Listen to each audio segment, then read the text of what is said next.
Welcome back to Potter Read. Today's story, Harry's Gringotts inheritance test at age 6 exposed Dumbledore's forged claim to House Potter. If you're new around here, do smash that subscribe button and ring the bell so a story like this one never slips past you. Settle in and let's begin. Chapter 1, The Writ of Audit. Harry Potter kept a list in his head, and the list had rules. Rule 1, count everything. Count the stairs down from the cupboard, which were 13 if you started at the top and 12 if you jumped the last one. And you always jumped the last one because the last one creaked, and creaking woke Uncle Vernon. Count the sausages on the breakfast plate, because Dudley got the number of sausages and Harry got the number left over, and left over was usually a word that meant nothing. Count the days until the marks on his arm from the last time faded, because faded meant nobody would ask, and nobody asking was the closest thing to safe that number 4 Privet Drive had on offer. Rule 2, never let them see you working it out. Grown-ups did not like a child who worked things out. Harry had learned this, as he learned most things, by getting it wrong first. When he had pointed out, aged 5.5, that Aunt Petunia had told Mrs. Number 6 that Dudley was at swimming when Dudley was in fact eating a second breakfast in front of the television, Aunt Petunia's mouth had gone thin and flat, and Harry had not been given supper, and the lesson had gone in cleaner than any supper. So now he worked things out in the dark of the cupboard, silently, and kept the answers where nobody could take them. Rule 3, and this was the important one, the one he did not say even inside his own head very often because it felt like the sort of thing that would get taken away if anyone knew he had it. Things were supposed to be fair, not that they were fair. He had eyes. He knew about the sausages, but somewhere underneath there was a way things were supposed to go, a proper column and a wrong column, and the Dursleys lived their whole lives in the wrong column and called it the right one. Harry could not have explained this. He was 6, but he felt the shape of it the way you feel a step in the dark before your foot finds it, and he kept the feeling like a coin sewn into a hem. That morning was a Tuesday. He knew it was a Tuesday because Tuesday was bins, and the bins had gone out the night before, and the lorry came at 7:10, and Harry was awake for it every week, lying on his back on the thin mattress with the spiders, listening to the grind and clank of it, which was the one loud noise in the whole of Privet Drive that nobody could blame on him. He was thinking about the sausages when the doorbell rang. It rang once, politely, and then everything in the house changed its mind about the day. Aunt Petunia was at the sink. Harry, sliding the last plate onto the drying rack because drying the plates was his, heard the tap of her heels stop. He heard her go to the door as she went to the door for people she wanted to impress, quick and light, her voice arranging itself before it arrived. He heard the door open. He heard her voice fall off a cliff. "We don't," she said. "We don't want any." "I am not selling," said a voice Harry had never heard before and would never afterward forget. It was a low voice and a dry one, and it put its words down one at a time, like a man counting coins onto a counter and daring you to argue with the total. "I am here on the business of Gringotts. I am here for the account of Potter." The plate did not fall out of Harry's hands. He was very careful about plates, but something in the middle of him went still and bright, the way the cupboard went bright for half a second when the light from the hall found the crack under the door. Potter. His name in a stranger's mouth. His name said like it was the name of something that mattered, an account, a business, a total on a counter. He put the plate down. He did not creep to the kitchen doorway because creeping got you caught. He walked to it as he walked when he had a reason, and he had a reason, which was that he lived here and this was his kitchen too, whatever anybody said. The thing on the doorstep was not tall. That was the first fact, and Harry, who was small, noticed size the way small people do. It stood no higher than Aunt Petunia's shoulder, and it was dressed in a dark, exact suit the color of wet slate, with a watch chain of some metal that was not quite silver and not quite gold, and its face was long and clever and old in a way that had nothing to do with wrinkles. Its eyes found Harry across the hall before anybody said anything, and they went over him once, top to bottom, quick and total, the way Harry counted a plate of sausages. "There," the creature said, not to Harry, to Aunt Petunia. "That is the account. That," said Aunt Petunia, and her hand had come up to her throat, "is nothing to do with you people. We were promised, we were told there would be no—" She stopped. Her eyes went sideways at Harry, and there was something in them Harry had not seen before, which was fear that was not about being embarrassed in front of the neighbors. This was older fear. "You were told to stay away," she said, quieter. "All of you." "I was told nothing," said the creature. Gringotts is not in the habit of being told. It produced from inside the slate-colored coat a roll of paper the color of old cream, bound in a cord of black. It did not hand it to Aunt Petunia. It held it up so that Harry could see the seal on the cord, a blob of dark red wax with a mark pressed into it, a mark like a coin split down the middle. "My name is Ironclaw," it said, and now it was talking to Harry, and the address of it landed on Harry like a hand on the shoulder that did not hurt. "I keep the ledgers of your house. I have come to serve a writ of audit upon the heir of that house in person, as the law of my people requires. You are the heir of that house." "Do you understand me so far?" Harry understood almost none of it. He understood one thing, which was that a grown-up or the nearest thing was speaking to him as though the answer mattered, as though Harry's understanding was a real weight that could be put on a real scale. Nobody did that, grown-ups told, this one was asking. Some of it, Harry said. It was Rule 2 in a way. Don't pretend you know when you don't, but it was also just true. I don't know what a writ is or an audit. Or a house with a big letter on it. I know you said Potter and Potter is me. Something moved across Ironclaw's clever face. It was not a smile. Harry would think about it for a long time afterward and decide it had been the look of a man who has weighed a coin he expected to be false and found it against the odds to be real. Potter is you, Ironclaw agreed. That will do for now. You will do no such thing, said Uncle Vernon. He had come down the stairs. He came down them as he did everything, all at once and loudly, and he arrived in the hall in his work suit with his face already the color it usually took him until at least the 10 o'clock post to achieve. He was a big man, Uncle Vernon, and he used the bigness like a piece of furniture he could put between himself and things he didn't like. He put it now between Ironclaw and Harry, filling the hall, and Harry watched the goblin not move at all. I don't know what you are, Uncle Vernon said, and I don't want to know. We took the boy in. Out of the goodness of our hearts we took him, and we were told, we were promised by that Dummel-what's-it, that your sort would leave us in peace. There's an arrangement. There is, said Ironclaw, an arrangement. You have named it yourself. That is precisely the trouble. He did not raise his voice. He put another word down on the counter. Step aside, please. I will not be told to step aside in my own. The goblin looked at him. Harry had seen Uncle Vernon shout down a great many people. He had seen him shout down the postman and a man from the council, and once a very large neighbor over the exact position of a fence. He had never seen anyone look at Uncle Vernon the way Ironclaw looked at him, which was not angry at all, which was patient, which was the look of someone reading a number off a page and finding it smaller than expected. Uncle Vernon stepped aside. He did it while still talking so that he could pretend it was his idea, but he did it. Ironclaw came into the house. He did not wipe his feet, which Aunt Petunia noticed, Harry could tell, and could do nothing about, which was its own tiny remarkable thing. He crossed the hall to Harry and went down on one knee so that his clever old face was level with Harry's, and up close his eyes were not black as Harry had thought, but a very dark and moving brown, like tea held up to a window. Air of record, Ironclaw said low, for Harry and not for the room. I am going to tell you 3 true things, and then I am going to ask you to come with me, and you may say no. Nobody has told you that lately, I think, that you may say no. So I will say it first before anything so that you know the shape of what I am. You may say no. Harry looked at him. Somewhere behind, Uncle Vernon was gathering himself to be enormous again, and Aunt Petunia was making a sound like a kettle deciding whether to boil, and Dudley had appeared on the landing in his pajamas with a biscuit, staring. Harry took all of it in and set it aside because the goblin was giving him 3 true things, and Harry had gone 6 years on a very thin diet of true things. Tell me the 3 things, Harry said. 1. Ironclaw held up a finger, and the nail on it was dark and filed to a point. Your mother and your father had money, a great deal of it. It is yours. It has always been yours from the hour they died, and no one has ever told you this, because someone has taken care that no one should. A second finger, 2. That someone is powerful, perhaps the most powerful wizard in Britain. He has told the world he is your guardian, and he has used that word to open a door at my bank that should have stayed shut, and behind that door money has been going out for 4 years and 10 months that should never have gone anywhere.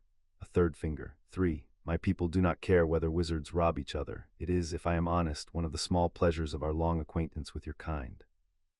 But this man did not only rob you. In doing it, he made my ledgers lie. He made Gringotts carry a false balance for 4 years and 10 months, and that air of record we do not forgive, not for gold, not for you, for the balance. He lowered the hand. So I am not here to be kind to you, Ironclaw said. You should not trust a goblin who tells you he is being kind. I am here because a lie has been sitting in my books with your name on it, and by our oldest law, the only hand that can strike it out is yours. You, in person, 6 years old and never told a true thing in your life, and still the only one who can open the door. That is the writ of audit. Now, will you come and see what is yours? Harry became aware that he had stopped breathing at some ordinary point in the middle of this and started again without noticing. He became aware of the biscuit crumbs on the stairs and the tick of the hall clock and the particular smell of the house, floor polish and Sunday roast 4 days stale, and the something underneath that he had never had a word for and now suspected was the smell of the wrong column. Money. His mother and his father had money, and it was his. Not that Harry wanted money exactly at 6 in the abstract. What went through him standing on the hall carpet with the goblin's tea-colored eyes on him was not greed. It was the coin sewn in the hem. It was Rule 3 standing up out of the dark and walking into the light with a name and a face and a slate-colored suit. There was a right column. He had always known it, and somebody had been keeping him out of it on purpose. My mum and dad, Harry said. His voice did something he did not give it permission to do. He got it back. The Dursleys said. They said they died in a car crash. They said my dad was a drunk and there wasn't any money and we took you in and you should be grateful. Behind him, Aunt Petunia said, now see here, but it came out with no bones in it. Ironclaw did not look at her. He looked at Harry and he said precisely, there was no car crash. There has never been a Potter who could not hold his drink, and it is on the record, and I have read the record. Your father was James Fleamont Potter of an old and wealthy house. Your mother was Lily Potter, born Evans, and she was the cleverest witch of her year, which the ledger does not record but which is none the less generally known. They were murdered, and the money is real, and it is not a little, and every galleon of it that is missing left my bank through a door propped open with your name. The hall was very quiet. All right, Harry said. You will need, said Ironclaw, rising, his knee joints making a sound like a chair, to bring nothing. You have nothing here that is yours. That was true, too, and Harry knew it was true, and it was the truest and worst thing anyone had said in the whole strange morning, and it decided him more than the money had. He had lived in a house for 5 years and owned nothing in it, not the cupboard, not the mattress, not the plates he dried, nothing. Vernon, Aunt Petunia said, Vernon, do something. Uncle Vernon did something. He got between Ironclaw and the front door, which took a certain amount of doing given the geometry of the hall, and he drew himself up, and he said, with the specific quiet that Harry had learned to be more afraid of than the shouting, the boy is not leaving this house. Ironclaw stopped. He turned his long head and considered Uncle Vernon the way you consider a sum that has come out wrong and needs doing again. Mr. Dursley, he said, I am going to explain your position, because it is my experience that men of your kind are calmer once they understand there is nothing to be done, and I have no wish to raise my hand in a house with a child in it. You are not the boy's guardian. You have never been his guardian. You have housed him under a private arrangement with a man who had no more right to make that arrangement than you have to sell me your queen. He tapped the cream-colored roll against his palm. This is a writ of audit sealed by the director of Gringotts under the right of reckoning, which predates your ministry, your crown, and the wall your ancestors built to keep mine out. It removes the heir of an aggrieved account to Gringotts soil for the duration of the reckoning, and it supersedes every guardianship in your law and mine, valid or false, for so long as it runs. You cannot refuse it. Dumbledore cannot refuse it. If you lay a hand on the boy to stop him, I am within the writ to take the hand. He let that sit for exactly as long as it needed to sit. I would rather not carry a hand back to London in my coat. It stains the lining. Step aside, Mr. Dursley. Uncle Vernon's mouth opened. Nothing came out of it. His face had gone from the beetroot color all the way through to a bad gray, and Harry, who had catalogued every color Uncle Vernon's face could turn, had never once catalogued this one, and understood that his uncle was, for the first time in Harry's memory, actually and completely afraid. Uncle Vernon stepped aside. Harry walked past him to the door. He did not run. He had learned very early that running told them they had won something, that you were small and they were big, and the world was the shape they said it was. So he walked past Uncle Vernon's bad gray face, past Aunt Petunia with her hand at her throat and her mouth working on some old buried fright of her own, past Dudley on the stairs with the biscuit gone soft in his fist, and he walked out of number 4, Privet Drive, into the ordinary September morning where the bins were still out on the pavement, and he did not look back because there was nothing behind him that was his. Take my hand, Ironclaw said, on the path under the neat tree Uncle Vernon pruned into a lollipop. It will be unpleasant. It is called apparition. It is like being posted somewhere in a very small envelope. Do not let go, and do not be sick until it is over, and if you can manage both of those you will already be a better traveler than most of your kind. Harry took the goblin's hand. It was cool and hard and about the size of his own, which was strange, a grown-up thing wearing a child-sized glove. He looked once up the road at the identical houses with their identical hedges, at number 6 where a curtain was twitching, at the whole tidy Tuesday that had been his entire world an hour ago. Ready, he said, which was a lie, but a rule to lie, the useful kind. The world folded up around him and squeezed him through a keyhole. He was sick, but he was sick afterward, into a brass basin that a second goblin held out for him without comment or interest, the way you'd hold a coat, and that was somehow the least humiliating way anyone had ever handled a mess he'd made. Then his eyes cleared, and he forgot about being sick, because he was standing inside a building that had decided at some point in its history to stop pretending it belonged to the same world as Privet Drive. The ceiling went up and up. That was the thing Harry's eyes went to first and kept coming back to, the sheer wrong wonderful height of it, marble and shadow climbing into a dimness where chandeliers hung like frozen fireworks. The floor was a chessboard of pale and dark stone worn into shallow rivers down the middle where 1,000 years of feet had gone the same ways. And everywhere at long counters that ran the length of the hall, goblins sat on high stools writing in books the size of paving slabs, weighing things that flashed, tipping streams of coins from scoop to scale to strongbox in a sound like continuous soft rain. It smelled of cold stone and hot metal and old paper. It smelled, Harry thought, of the right column. It smelled of things adding up.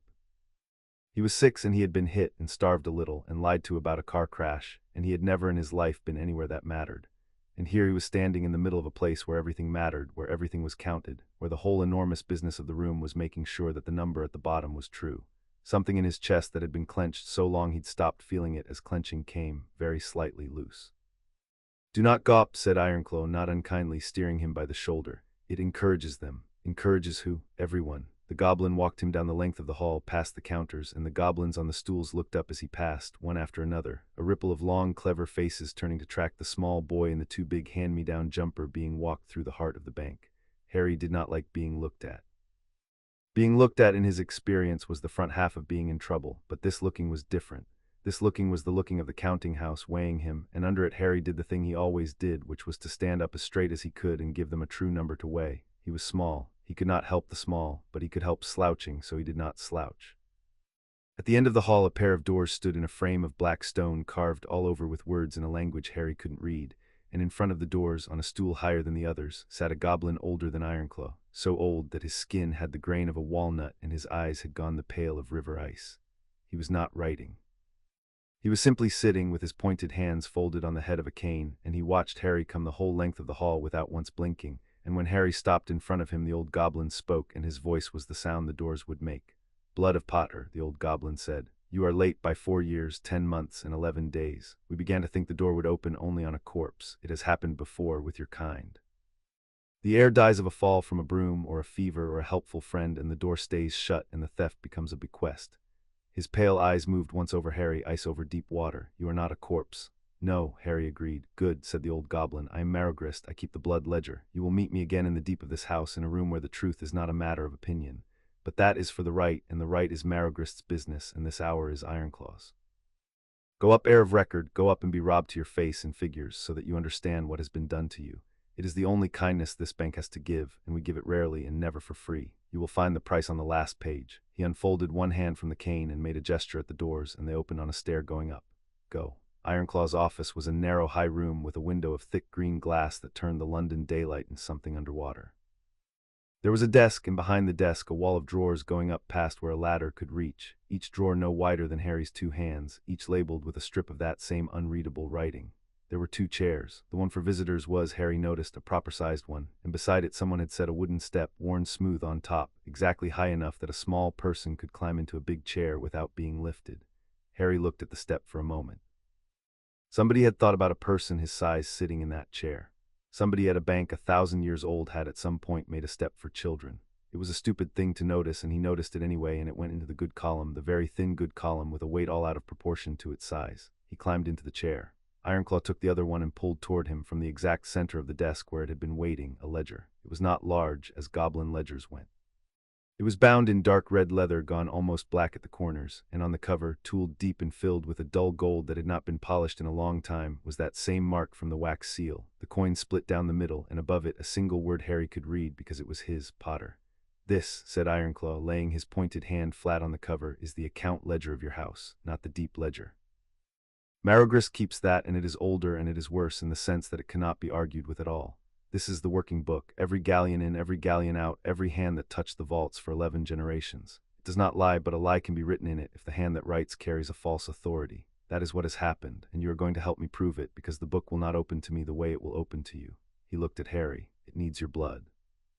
1 drop, it is not a trick, and it will not hurt beyond the prick of a pin, and I will tell you exactly what it does before you give it, because you are 6, and no one asks a child before they use him, and I have decided, for reasons of my own that are none of your concern, that this once someone will." "What does it do?" Harry said. "It reads you," said Ironclaw. "It confirms that the hand offering it is the true blood of the house. Then it opens to the reader and shows the reader what the reader has the right to see. In your case, everything. You are the last Potter. There is no page of this book you are not the heir to. When your blood touches it, the account will know its master has come after 4 years and 10 months, and it will do what the account has been waiting all that time to do, which is tell the truth to the only person who was ever entitled to hear it." He took from a drawer a pin. Silver, or the not quite silver of his watch chain, and it lay on the desk between them, catching the green underwater light. "You may say no," Ironclaw said again for the 2nd time that day. "I will say it every time so that you never forget you had the choice. If you say no, I take you back, and the lie stays in my books, and the man who wrote it keeps everything, and no one ever troubles him again, because the writ, once refused, cannot be served twice on the same heir. This is your one door. It will not come again, so do not give me your blood to please me. I am a goblin, you cannot please me. Give it because you want to know." Harry looked at the pin and the ledger and the word Potter filled with old gold, and he thought about the sausages and the plates and the marks on his arm that had to fade before anyone would ask, and the cupboard that was not his, and the mattress that was not his, and the fact that he had walked out of a house he'd lived in for 5 years owning nothing at all. He thought about Rule 3, the coin in the hem, the right column. He had always believed in the way you believe in a step you cannot see.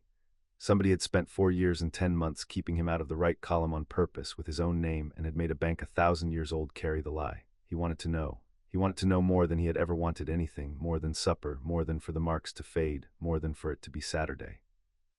To know how much and where it went and whose hand.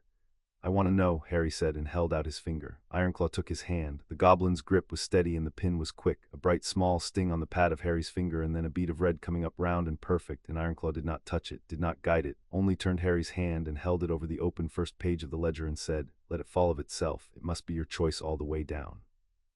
Harry watched the drop hang and fatten and fall. It struck the page and did not sit there. It sank the way water sinks into dry ground, gone into the paper without a stain, and for a moment nothing happened at all, and Harry thought perhaps it had not worked, perhaps he was not the true blood, perhaps he was not even a Potter, and the whole morning had been the world's cruelest joke. Then the ledger grew warm. Harry felt it from a foot away, a warmth like a stone that has been in the sun, and a line of light ran down the seam of the open pages, gold and steady, and the writing on the page began to move. It did not rearrange into words for him, not yet. It ran. Down the left-hand column it ran, dates and figures scrolling up out of the deep of the book faster than Harry could follow, decades of them, generations, the whole long history of the house pouring past under the light. And then it slowed and it stopped on a page near the very end, and the light gathered there and held, and the page was mostly full, and at the bottom of it, in fresh dark ink that had not been there a moment before, a line wrote itself as Harry watched, letter by letter. In a hand that was not any human hand. Reading by Harry James Potter, heir of record, first of his blood to open this account since James F.L.E.M.T. Potter, deceased 31 October 1981. And below that, colder, plainer, balance, vault 711, AT death of James F.L.E.M.T. Potter, 640,000 galleons. Balance, vault 711, this day, 425,400 galleons. Unreconciled outflow since 4 November 1981, 214,600 galleons. Authority of record, deed of standing guardianship, filed 4 November 1981, sealed by the chief warlock of the Wizngmot. Blood seal ATGRINGOTTS, none. Harry read it twice. He read numbers slowly still at 6, but he read them, and he read these twice, and the second time he read them he understood the shape of what he was looking at, even though he did not have the words for guardianship or unreconciled or blood seal, because the shape was Rule 3 inverted, Rule 3 turned upside down and written in gold and ink, the wrong column made permanent and official and true. 214,600 galleons. Harry did not know how much a galleon was. He knew that 600 was a lot and that 214,000 and then 600 more was a number too big to be an accident, a number nobody spent by mistake, a number somebody had to mean. "What's a blood seal?" Harry said. His voice was very small in the green room. "It says there isn't one. Underneath, it says none." Ironclaw was very still on the other side of the desk, and when he spoke his dry voice had gone quieter, and there was something underneath the quiet that Harry, who had spent his whole life reading the undersides of grown-up voices for his own safety, recognized at once, because it was the sound of someone looking at a thing they already suspected and finding it worse than they'd let themselves believe. "A blood seal," said Ironclaw, "is the only key that opens an ancestral vault.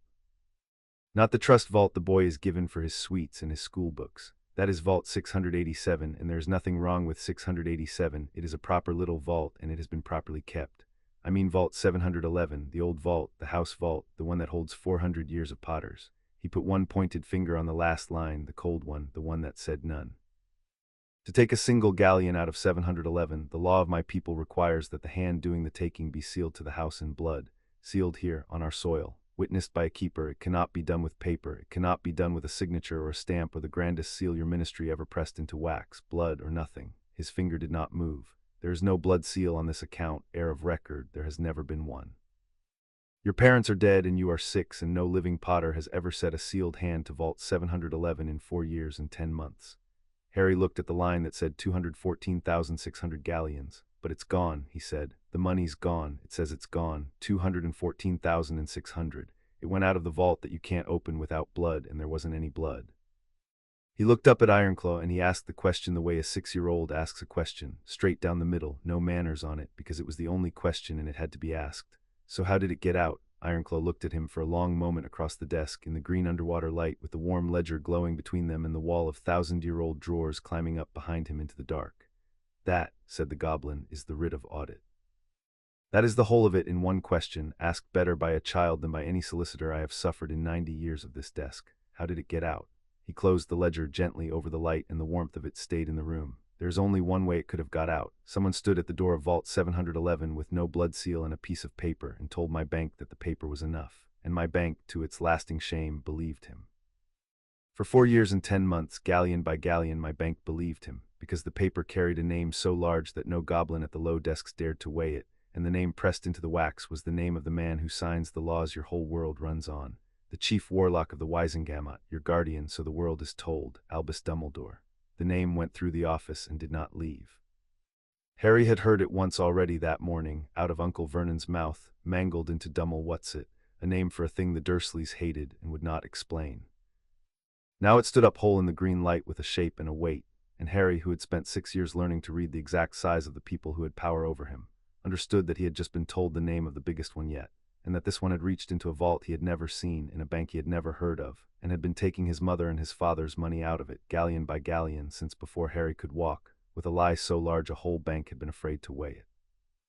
"Is he going to come?" Harry said. He was not frightened exactly, he was doing sums. He was working out the size of the thing across the table from him, the way you work out the size of Uncle Vernon before you decide whether to point out the swimming. When he finds out I know, is he going to come? Ironclaw looked at the small, straight-backed boy in the too-big chair, on the step someone had made for children 1,000 years ago, and the thing that was not a smile crossed his clever old face again.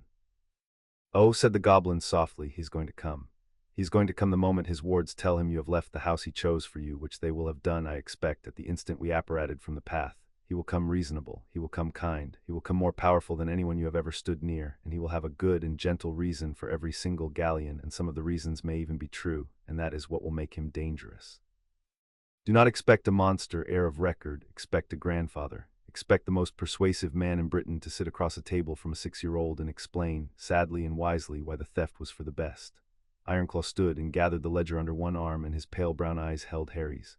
"But he will be coming onto Gringotts soil and under a live writ, and against a ledger that has finally been opened by the only hand that could open it.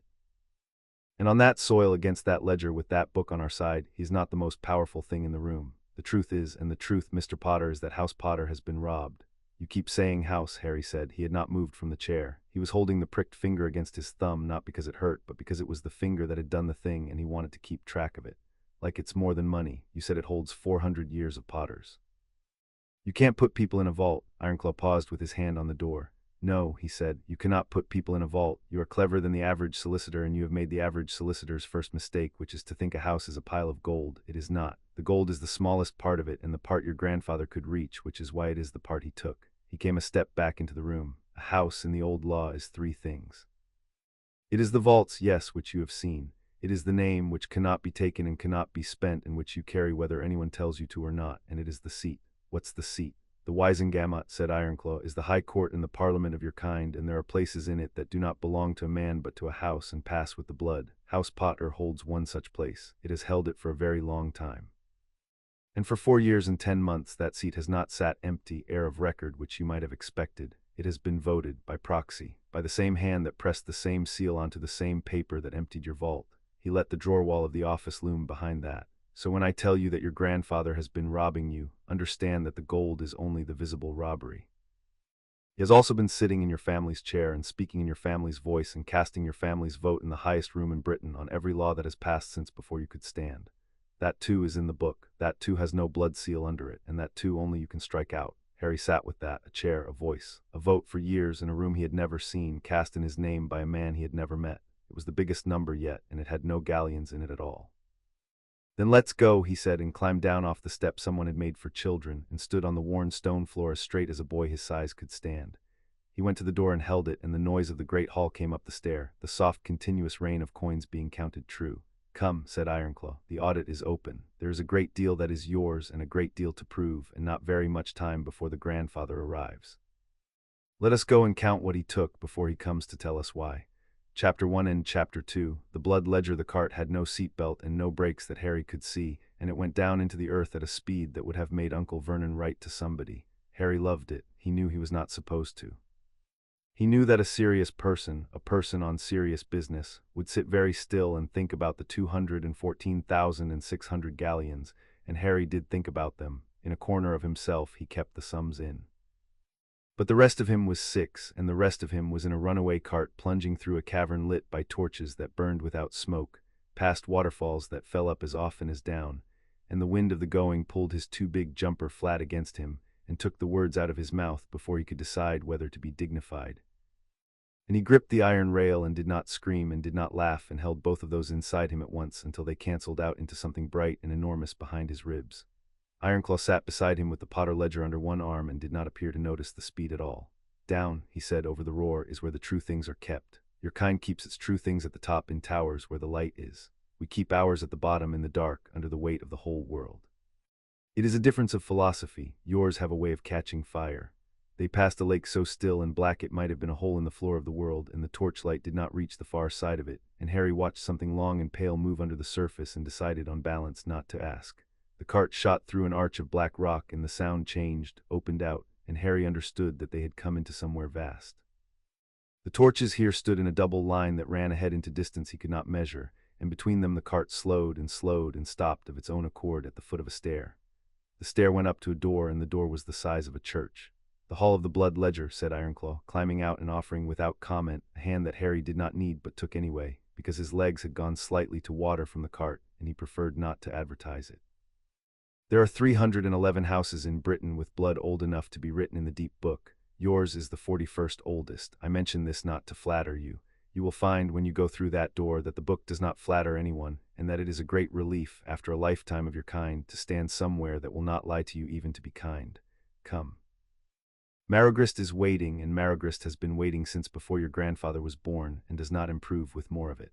Inside, the hall went up into dark the way the great banking floor had gone up into dark, but here there were no chandeliers. Here the light came from the book. It stood in the center of the floor on a plinth of black stone, and it was not a book the way the Potter ledger was a book.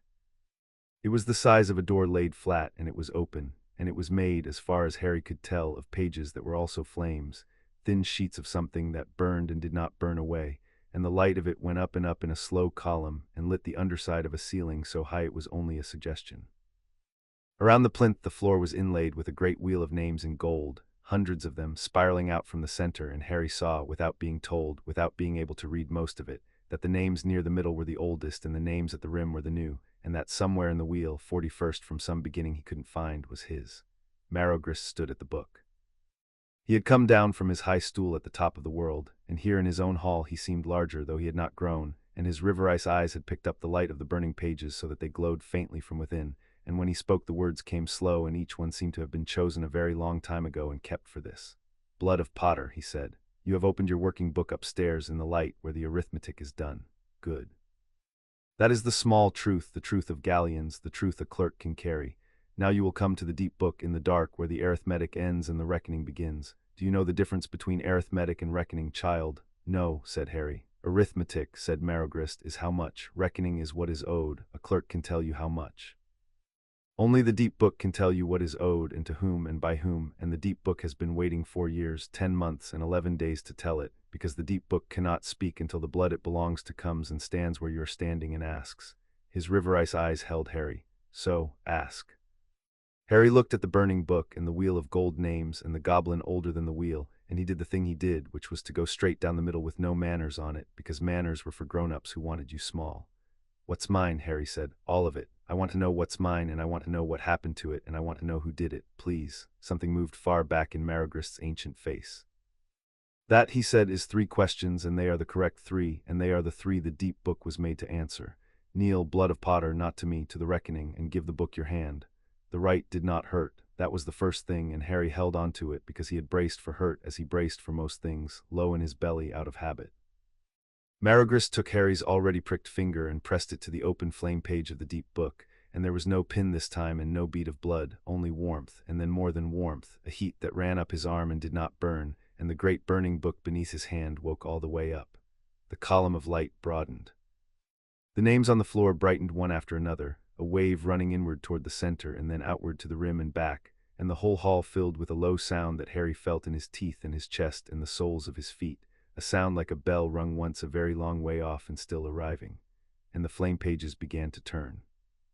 They turned by themselves, fast and then slow, and where they slowed the fire on them gathered into shapes, into letters, into a script that Harry could not read, and then, as the heat went up his arm and into the back of his eyes, could. It was not that he learned the letters.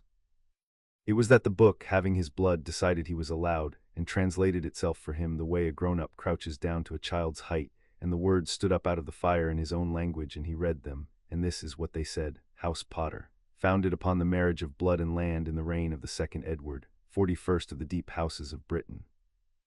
Descended in the female line, 11 generations removed, of the house of Peveril, of which more below, and of which the world has forgotten, and of which the book has not. And under that a column, and the column was his, and Harry read it the way you read your own name in a place you did not expect to find it. Vault 687, Trust of the Heir, established for the maintenance and education of Harry James Potter, 400 galleons per annum, intact.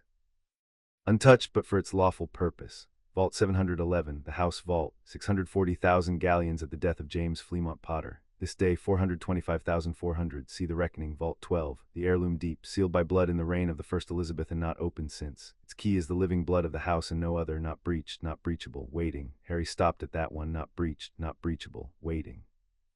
In the whole of the burning column it was the only line with no wound in it, the one thing nobody had been able to touch, and he did not know what was in Vault 12, and it did not matter. What mattered was that it was still his, still whole, still waiting, one true thing that 4 years and 10 months of the wrong column had not been able to reach. He put his free hand flat on the warm stone of the plinth without deciding to. Marigrist was watching him. You feel it, the old goblin said. It was not a question, the deep vault. It is the oldest thing you own and the one they could not open, and something in you has gone to it like a hand to a wall in the dark. Good, remember the feeling. It is the feeling of a thing that is truly yours, and you will need to know it by feel, because a great many people are shortly going to tell you very kindly that things which are yours are not. His hand moved over the page. But that is the vaults, and the vaults are the arithmetic. Read on, read the reckoning. The pages turned again, and now the fire wrote not sums but standings, and Harry read his titles rise up out of the flame one by one, and each one landed on him with a weight, because each one was a thing that had been true about him his whole life, while everyone who fed him and housed him and hit him had called him nothing. Heir of the house of Potter, sole and undisputed, the last of the direct blood. Holder of the Potter seat of the Wisengamot, one voice held by the house since the founding, to be exercised by the heir upon his majority and before his majority, by a guardian sealed in blood to the house and by no other. And then a line that came up slower than the rest, in an older fire, a deeper gold, as though the book had to reach further down for it. Heir presumptive of the dormant house of Privet, unclaimed since the line went dark. One seat, sleeping, cannot be voted.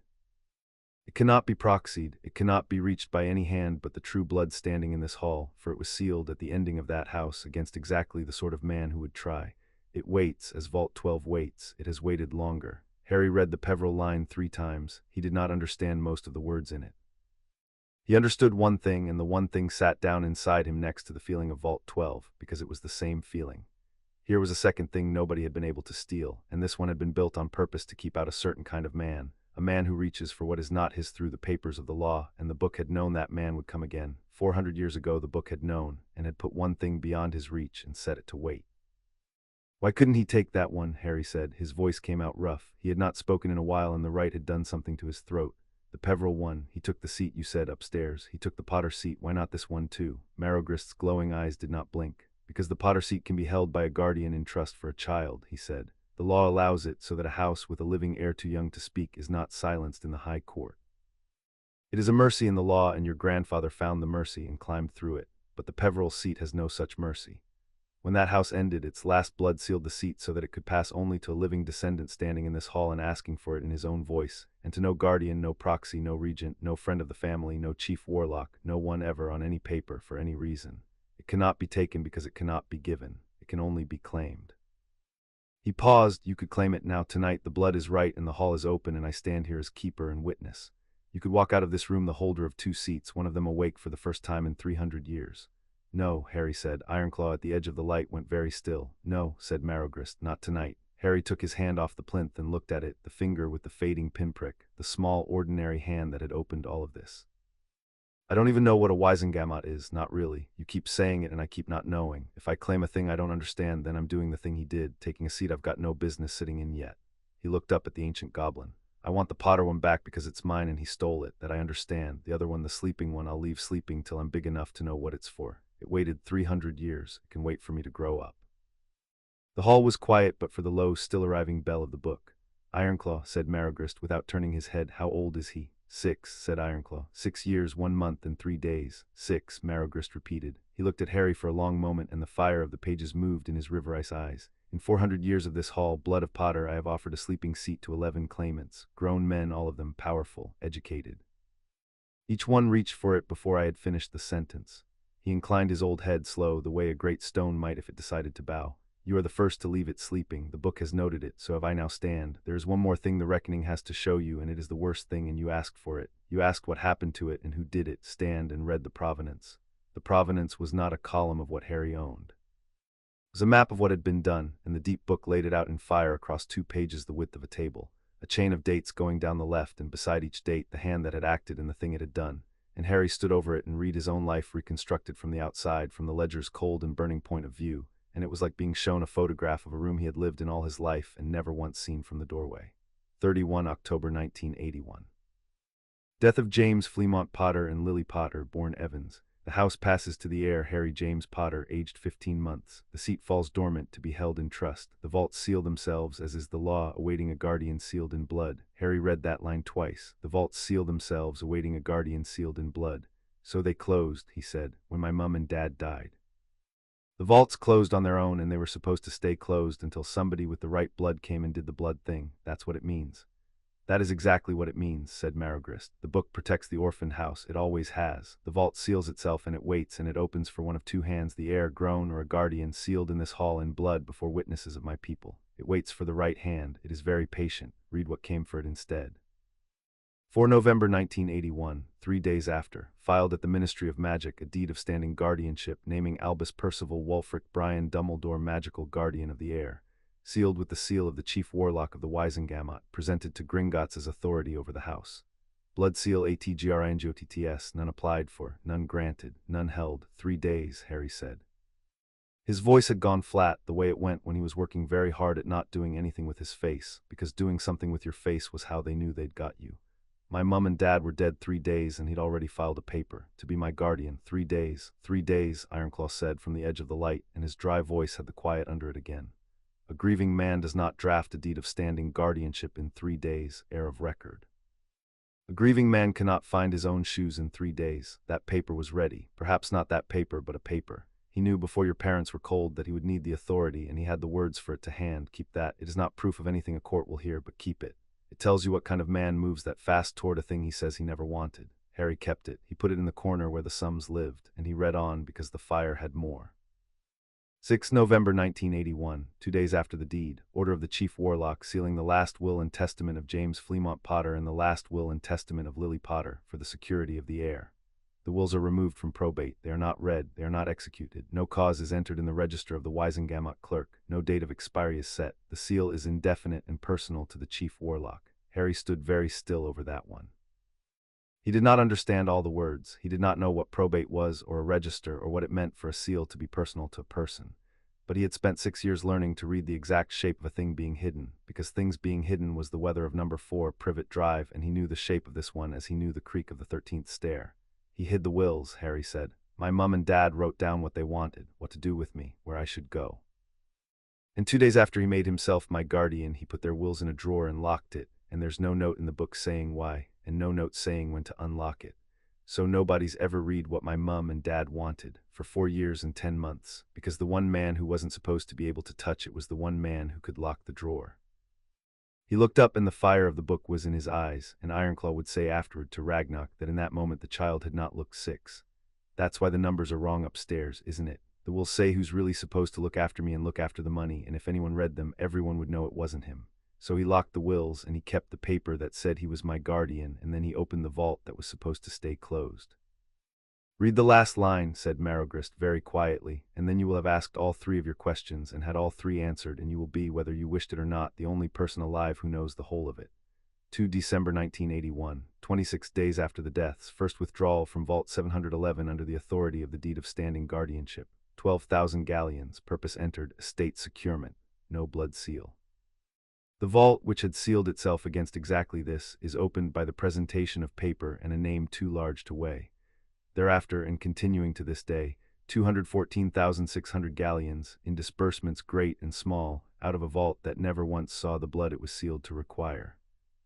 The reckoning blood of Potter is this: your house was orphaned, and the law closed a door to keep it safe, and a man with the largest name in Britain opened the door with a lie, locked away the truth that would have exposed the lie, and has spent your inheritance and voted your voice for 4 years, 10 months, and 11 days. The book does not say why. The book does not care why. The book says only what is owed, and what is owed, it says, is all of it. The fire went still on the page. For a while Harry did not say anything, and nobody made him, and that was, he would think later, the first true kindness anyone had done him in the whole strange endless day, that a hall full of the oldest magic in Britain and 2 goblins who had told him plainly they were not being kind simply stood and let a 6-year-old be quiet over the reckoning of his own robbed house. Then Harry said, because the burning book seemed to be the only thing in his life that answered when he asked, "Does it have them?" "My mum and dad in there, not the money, them." He put his hand back on the warm stone. "Can it show me who they were?" Maragris looked at him, and for the first time the ancient goblin seemed to weigh a thing before he did it, which he had not done with the vaults or the seats or the reckoning. "The deep book is not a book of memories," he said. "Understand that before I turn the page, so that you are not disappointed by the truth, which is the only thing I will ever give you. It does not keep faces. It does not keep the sound of a voice or the way a woman laughed. Those things your kind keeps and loses, and that is your grief and not the book's business. The book keeps accounts, but an account is a kind of portrait if you know how to read it, and I have kept this book for 400 years, and I will read you your parents in the only language I have, which is the language of what they did with what was theirs. Watch." The pages turned back, not forward, into the deeper fire and slowed, and a page came up that was older than the reckoning, in a hand that had stopped writing on the last day of October 1981. Deposit Vault 687. Lily Potter, born Evans, 400 galleons being the whole of a prize awarded her by the Guild of Apothecaries for a work upon the properties of a mother's blood. Instruction entered in her own hand, for Harry's schooling. He is not to know it came from me. Let him think it always simply there, the way a child thinks the sky is simply there. I do not want him to grow up counting.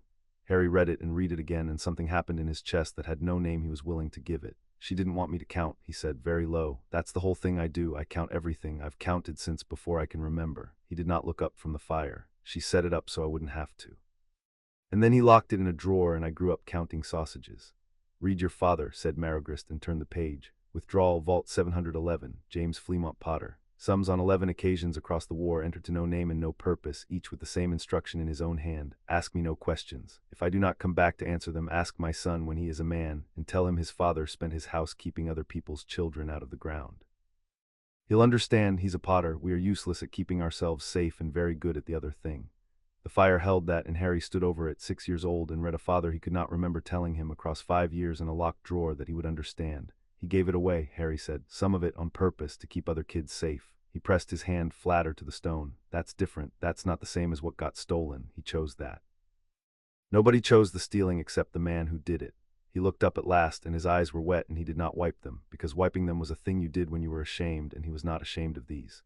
"It's not the money I mind most. I worked it out. It's that they left instructions, both of them, in their own writing, about me. And he locked the instructions in a drawer so I'd never read them, and sent me somewhere they said not to send me, and let me think there was nothing. There was never nothing. There was a whole drawer full of them wanting things for me, and he sat on it." "Yes," said Maragris. There was nothing to add to it, and the old goblin, who had never in Harry's short acquaintance added anything that did not need adding, added nothing. Harry took his hand off the book. "All right," he said, and his voice came back level, the counting voice, the one that had got him through 6 years. "Thank you. That's the who and the what and the how much. Now I know all 3. His stomach growled loudly. It echoed off the church-sized door and broke the whole solemn hall like a dropped plate, and Harry, to his own surprise, laughed one short helpless bark of it, and the sound went up into the dark where the ceiling was only a suggestion. "You have not eaten," said Ironclaw. It was again not a question. It came out closer to an accusation directed at himself. Since when, Harry did the sum. There was toast, but Dudley had the toast, so he thought about it. Supper. "Yesterday there was supper. Yesterday it was a good day." Ironclaw and Maragris looked at each other over the burning book, and something passed between the 2 ancient goblins that Harry could not read, and Ironclaw said something short and hard in the goblin tongue that made the fire on the pages jump, and then he said in English tight, "Sit down, there, on the step of the plinth. You will eat before you do one more thing, and you will not argue, because a petitioner who faints is no use to the reckoning, and that is the reason, that is the only reason. Do not make anything else of it." Harry sat on the step of the plinth. And food came, brought by a goblin Harry hadn't seen, on a plain iron tray, and it was not fancy and it was not much. Brown bread and hard yellow cheese and a wedge of cold pie and a cup of something dark and sweet and warm, and Harry ate it as he ate whenever food was actually his, fast at first and then slower, making it last, and the 2 old goblins pretended with great dignity not to watch him do it. "Why are you helping me?" Harry said around the pie. Rule 2 did not really apply to goblins, he had decided. You could ask them things straight and they gave it to you straight back. You keep telling me you're not being kind, so why? You said it makes your book lie, the stealing, but you could just, I don't know, cross it out, fix the book yourselves, say the money's gone and start again. Why do you need me at all? Ironclaw crouched down to the level of the step, his knee joints cracking, and he took the question seriously, which Harry was learning was simply what this goblin did with questions. Because we cannot cross it out, he said. That is the whole of it, and it is the thing your kind never understands about mine, so listen. A wizard, when his book is wrong, changes the book, rubs it out, writes what he wishes were true. And so a wizard's books are worth nothing, and a wizard's word is worth less, and your whole world runs on trust and betrayal and trust again forever like a wheel in mud. We are not like that. The book is the book. We cannot change what happened to make the balance come right. We can only make what happened come right in the world so that the book was true all along. Do you see the difference? A wizard fixes the ledger. A goblin fixes the world so the ledger need not be fixed. He tapped the iron floor. Your grandfather made our book carry a false balance for 4 years and 10 months. We cannot forgive that by pretending it did not happen. We can only end it by making the world repay what the book says is owed down to the last galleon with the interest of the insult on top. And the only hand that can begin that by our oldest law is the hand of the blood that was robbed. Yours, so we are not helping you, heir of record, we are using you to make our book true. It happens that making our book true also makes you the richest 6-year-old in Britain and unmakes the most powerful wizard in it, and if some cold part of me finds satisfaction in that, well, I am 900 years in this trade, allow me my satisfactions. Harry chewed the pie and thought about it. That's better than being kind, he decided. Kind people take back. My aunt was kind to Dudley and it went away whenever she felt like it, but you can't take back the book just is.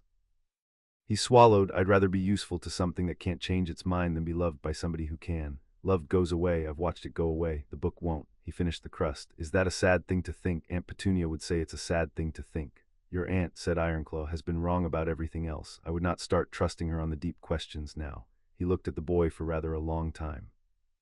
Finish your pie, Mr. Potter, the goblin said at last, and his dry voice was not quite steady on it, and neither of them remarked on that, because some things a person is allowed to keep. The last thing that happened in the deep of Gringotts that day happened when Harry had eaten, and the tray was gone, and he had washed his hands in a basin of the up-falling water, because Marogrist said no hand touched the book twice with the crumbs of the world on it.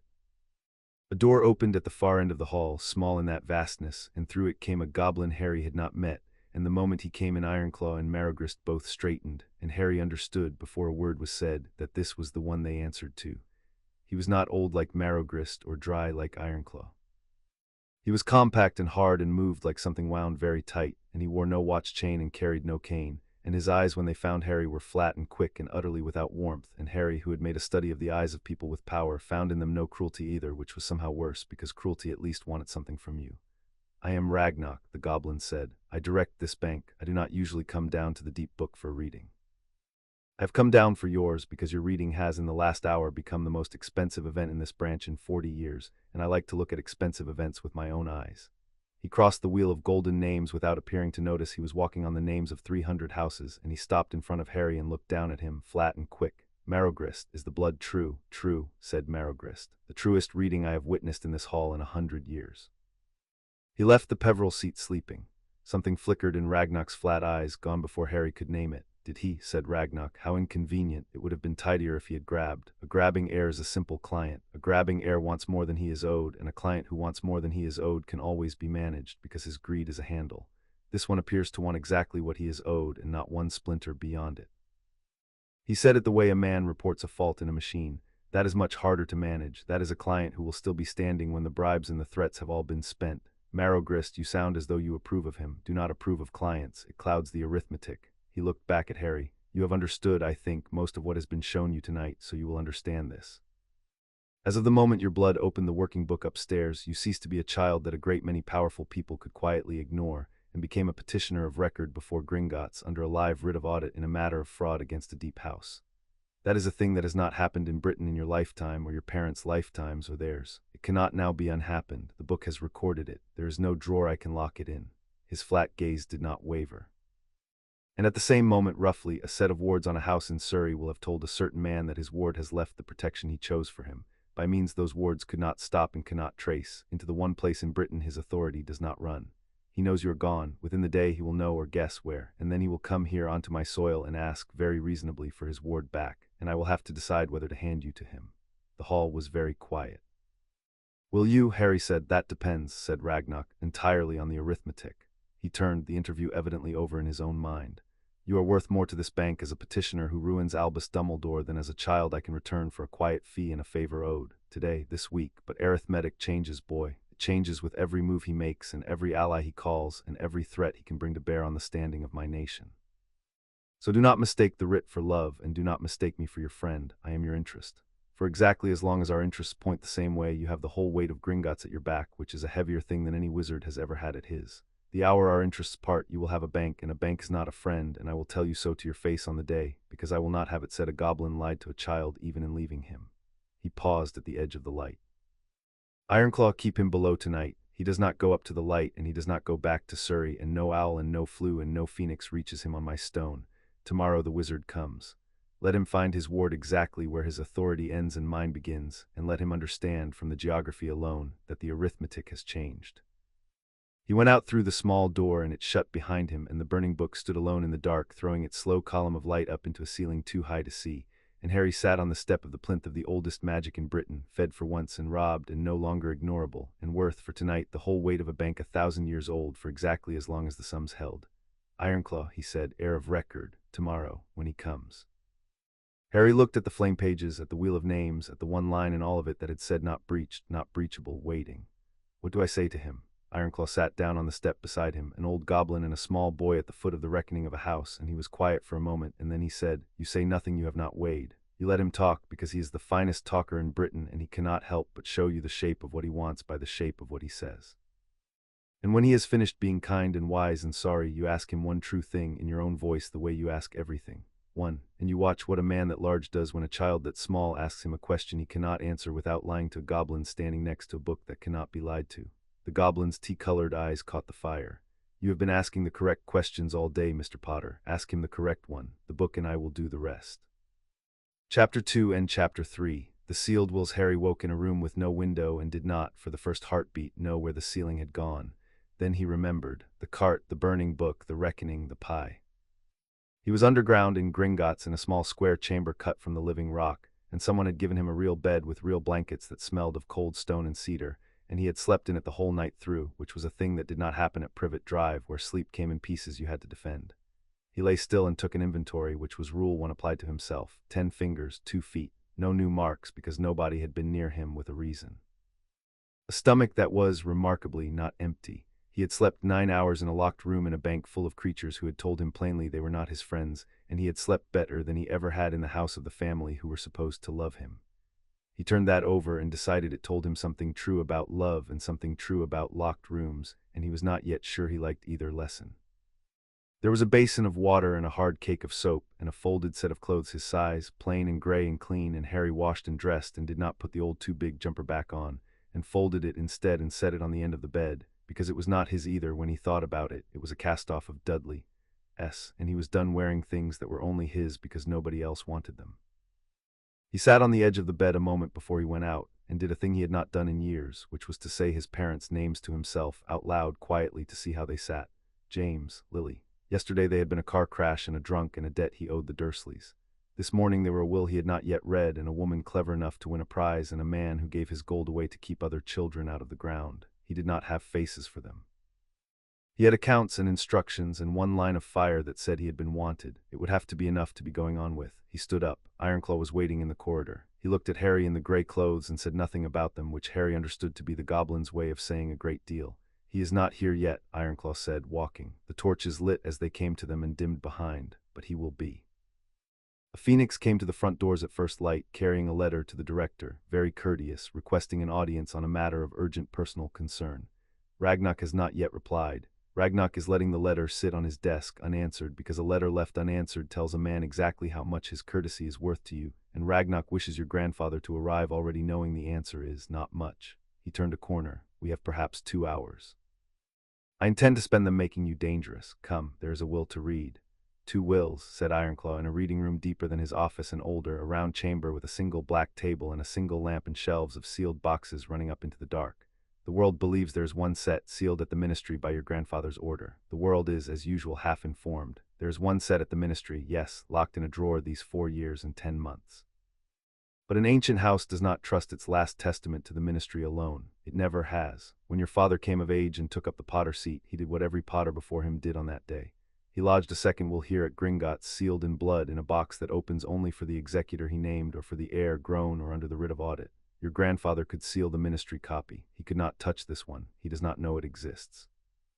Very few living people do. It is the single greatest advantage you possess, and I have been holding it for you since the day he thought he had buried the truth, waiting for the only hand that could break the seal. He set a box on the black table. It was iron-banded, no larger than a bread loaf, and on its lid was the Potter mark, the split coin, and under the mark a line of the fire script, dormant and dark. Your blood, said Ironclaw, the same as yesterday, 1 drop. And then you will read what your mother and your father actually wanted, in their own words, unsealed for the first time since they wrote it. I will tell you before you do it that this will be harder than the money. The money is arithmetic. This is your mother's handwriting. Are you certain you wish it? Yes, Harry said, and gave his finger and let the drop fall of itself, because it must be his choice all the way down. The seal woke. The fire script ran gold along the lid, and the box opened without a sound, and inside were 2 folded documents, and the lamp seemed to lean toward them, and Ironclaw lifted out the first and unfolded it on the black table, and Harry stood on the step someone had brought for him and read his father's will. It was not long. That was the first thing, and it steadied him, because he had braced for a wall of the big locking words and instead found a man who had clearly disliked the big words and used as few of them as he could get away with. It began, I am James Fleamont Potter, and I am writing this in a hurry because there is a war on and my wife says I have been putting it off, which is true, and she is right, which is usual. And then it got its business done plainly, line by line, and Harry read the lines, and each one was a door opening onto a house he had never been allowed into. To my son Harry, everything. The vaults, the seat, the name, the deep vault when he is old enough to want what's in it, and my father's watch, which is in the deep vault, and which kept perfect time for 60 years and will keep it for 60 more, and which I want him to have on the day he becomes a man, whoever he turns out to be. For the raising of my son, should Lily and I both die, I name first and above all Sirius Orion Black, his godfather, my brother in every way that counts but blood. Sirius will be reckless, and he will teach Harry 100 things I would rather he didn't, and he will love that boy past the ending of the world, and that is worth more than caution. Let Harry go to Sirius. Harry stopped. Sirius, he said. The name felt strange and warm in his mouth, a name he had never once heard, the name of a person who had, according to a dead man's certain hand, loved him past the ending of the world. I've got a godfather. There's somebody who was supposed to. He did not finish it. He read on because the will read on. If Sirius cannot, then Frank and Alice Longbottom, who are good and steady where Sirius is neither. If they cannot, then Andromeda Tonks, my Lily's friend and a better black than the rest of that house put together. And should some ministry busybody wave a piece of paper claiming otherwise, let it be known that I have thought about this carefully and while sober, which for me is saying something. And then near the bottom, in a harder line, the pen pressed deeper, a man who had stopped being wry. Under no circumstances is my son to be given to Lily's sister, Petunia Dursley, or her husband. Lily has asked me to write this in exactly these words so there can be no mistaking it. They will not love him, and they will make him small, and Lily will not have her son made small by people who were frightened of what she was. Anywhere but there, I mean it, anywhere but there. The reading room was very quiet. The lamp did not flicker because there was no wind this deep, and Harry stood over his father's certain hand and read anywhere but there, and thought about the cupboard and the sausages and 5 years of being made small by people who were frightened, exactly and precisely as his mother had known they would be, and he did not say anything for a while, and Ironclaw, who had learned yesterday when to say nothing, said nothing. She knew, Harry said at last. My mum knew they'd do it, make me small. She knew her own sister well enough to know, and she made my dad write it down in those exact words so nobody could pretend, anywhere but there. He put his finger on the line lightly, not to smudge it, and that's exactly where he sent me, the one place in the whole world it says not to. He read this, he must have read it, he sealed it, and then he sent me to the one house it says not to. Read your mother, S., said Ironclaw quietly. And then we will talk about what it means, because it means a great deal, and it means it in law, which is a language your grandfather thought only he could speak. Lily's will was in a different hand, smaller, quicker, and it agreed with James in every particular, and added 2 things of its own. The first was a line about the trust vault and the prize money, which Harry had already read in fire the night before, and reading it again in her own ink did the thing to his chest again, the nameless thing, and he let it. The second was at the very end, and it was addressed to no executor and no court but to Harry himself, and it said, Harry, if you are reading this, then the worst thing has happened, and I am so sorry, and I need you to know one thing above all the legal things, which is that you were wanted. You were so wanted. Whatever anyone tells you, whatever house you wake up in, no matter how small they try to make you, you were wanted from the first minute, and you are wanted still, by 2 people who spent everything they had making sure the world would be a little less dark for you being in it. Do not let anyone tell you that you were a burden or an accident or a thing that was merely tolerated. You were the point, you were always the point. Mum, Harry read it 3 times. On the third time he found he had sat down on the step without deciding to. He did not cry, though the wet was there again at the edges. He had spent it the night before over the fire book, and there was a floor to how much a person had. But he sat and held the edge of the black table and let his mother's certain hand tell him, 5 years too late and right on time, that he had been the point. "I'm all right," he said before Ironclaw could not ask. "I'm all right, it's just nobody ever said. In 5 years nobody once said I was wanted, and she said it in a letter before I could talk, and he locked it in a drawer." He wiped his face after all once with the back of his hand and stood up. "Right, you said it means a great deal in law. Tell me the law. I want the law now. I've had the feelings." Something in Ironclaw's clever face shifted, and it was not pity, because pity was a thing you did to people you thought were smaller than you, and Ironclaw had stopped, somewhere in the last day, thinking Harry was smaller than anyone. "The law," said Ironclaw, "is this. A guardianship of an heir of an ancient house follows the will of the parents first, if the parents left a valid will naming guardians. That is the oldest rule in the wardship of magical children, older than the ministry, and your grandfather knows it better than any man alive, because he has spent 60 years in the rooms where such rules are made and unmade." He laid one pointed finger on James's will on the line of names. "Your parents left a valid will. It names in order Sirius Black, then Frank and Alice Longbottom, then Andromeda Tonks. 4 names, 5 people, not one of them is Albus Dumbledore. His name appears nowhere in the true will of your house. Nowhere. The only document in all the world that makes him your guardian is the deed he filed at the ministry 3 days after your parents died, and that deed is worth precisely nothing against a valid will naming other guardians, which is exactly why," he lifted the finger, "he sealed the will. Do you see it now? Do you see the whole shape of it? He did not seal the wills to protect you. He sealed them because they named 4 guardians who were not him, and forbade the one placement he intended to make, and the moment any court in Britain read them, his deed became waste paper and his guardianship collapsed. The seal was not security. The seal was the crime hiding the evidence of itself." Harry looked at the 4 names. "Then where are they?" he said. "The guardians. If my mum and dad named 4 sets of people, and they're all ahead of him, why didn't I go to any of them? Why did it all come down to him? Somebody has to have been alive. 4 names, somebody." Ironclaw was quiet for a moment, and when he spoke his dry voice was careful, and Harry had learned that Ironclaw was careful exactly when the thing was bad. "That," the goblin said, "is the question that turns this from a robbery into something with a great deal more blood in it. Sit. This part is not in your parents' hand. This part I have had to gather from the ministry's own records, which we goblins are permitted to inspect under an old clause of the treaty, and which no one thought to hide from us, because no one imagined a goblin would ever be reading them on behalf of a Potter." He drew a second, thinner sheaf from beneath the lamp. "Frank and Alice Longbottom, tortured into madness by followers of the man who killed your parents within a year of the war's end. They live, in a manner of speaking, in a ward at St. Mungo's, and they will never leave it, and they could no more raise a child than the child could raise them. Struck from the list by tragedy, not by design, so the second name fails. And the third," Harry said, "Andromeda." "Andromeda Tonks was passed over," said Ironclaw, "because no one ever asked her. She was never told the will named her. She was never told there was a will. She has a daughter of her own and a home, and she is, by every account, a decent woman, and to this day she does not know that a dead friend once wrote her name into a document as a person to be trusted with a child. She was not struck from the list. She was simply kept from ever knowing she was on it, which is a different thing and a colder one." He set that page aside. "But it is the first name that matters, heir of record. It is the first name that your grandfather most needed gone, because the first name was the one your father wanted above all, the one your father called his brother, Sirius Black. Where is he?" Harry said. He had gone very still. "My godfather, where is he?" "Azkaban," said Ironclaw. "The prison your kind keeps on a rock in the northern sea, guarded by things that eat happiness. He has been there 5 years. He was taken there within days of your parents' deaths, accused of betraying them to the man who murdered them, and of murdering 13 people in a street the morning after with one curse in front of witnesses."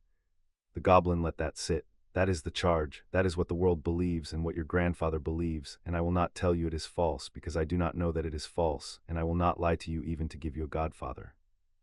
But I will tell you the one fact that the ledger of the ministry gives up, the one fact that sits in their records like a splinter, and you may make of it what your 6-year-old head can make, which I have learned is more than most." He leaned forward, and the lamp lit the sharp planes of his face. "There is no trial, there is an arrest, there is a committal to Azkaban signed, there is no trial in between, no hearing, no evidence weighed, no defense offered, no verdict entered. Your father's named guardian, your godfather, the man your father called his brother, was put on that rock 5 years ago and left there, and in 5 years not one court in Britain has ever once asked him to say whether he did it. He was simply filed, the way the wills were filed, the way you were filed, by a man who found it more convenient to lock a door than to open a question." Harry sat with the 4 names and the one empty box where 4 years and 10 months of trials should have been. So even if he did it, Harry said slowly, working it as he worked everything out loud straight down the middle, even if my godfather's the worst man in the world and he really did the thing they say, there was supposed to be a trial. That's the rule, isn't it? Even for the worst man, you have the trial and then you know, and there wasn't one. And the man who was supposed to make sure there was one, the man who runs the court, is the chief warlock of the Wisengamot, said Ironclaw. The same office. The same hand, the hand that sealed your parents' wills, that filed a false guardianship, that emptied your vault, is the same hand that presides over the court that never tried the one man your father wanted to raise you. I am not telling you Sirius Black is innocent, Mr. Potter. I am telling you that every single door that could have led to the truth of any of this has been quietly, courteously, lawfully held shut by exactly one man for 4 years and 10 months, and that the man is about to walk into this building and explain to you gently that he did it all for love. Harry was quiet a while. Ironclaw, he said, can't you just give it back, the money? It's in your bank. He took it with a paper that doesn't count. Can't you just put it back in the vault and lock the door properly this time and be done? I have wanted to for 4 years and 10 months, said Ironclaw, and there was something worn under the dry of it. But no, a bank that simply took back what it had wrongly paid out on its own say-so would be no bank at all. It would be a thief with better manners, and your kind would be right to burn it down. We can prove the payments were wrongful. We cannot unpay them by force. The galleons are gone, spent, scattered into a war we cannot follow into. To get them back, to reverse a guardianship, to break the seal on a will, to name a true guardian in his place, there must be a finding. A court that outranks even the chief warlock's office must look at what we have and say, in the daylight, this was fraud, let it be undone. Only then can we compel restitution, and only then will the book come true, which is precisely, he added, why he is not truly afraid of us. He knows we hold the proof. He also knows the proof is useless in a cellar, and that the only room large enough to act on it is the one room he has spent a lifetime learning to steer. Far above them, muffled by 1,000 tons of rock, a sound came down that Harry felt more than heard, a deep resonant note like a struck bell in a cathedral once, and then silence. Ironclaw straightened. That, he said, is the great doors. That is a wizard of the first rank crossing our threshold uninvited, and the doors announcing him whether he wishes it or not.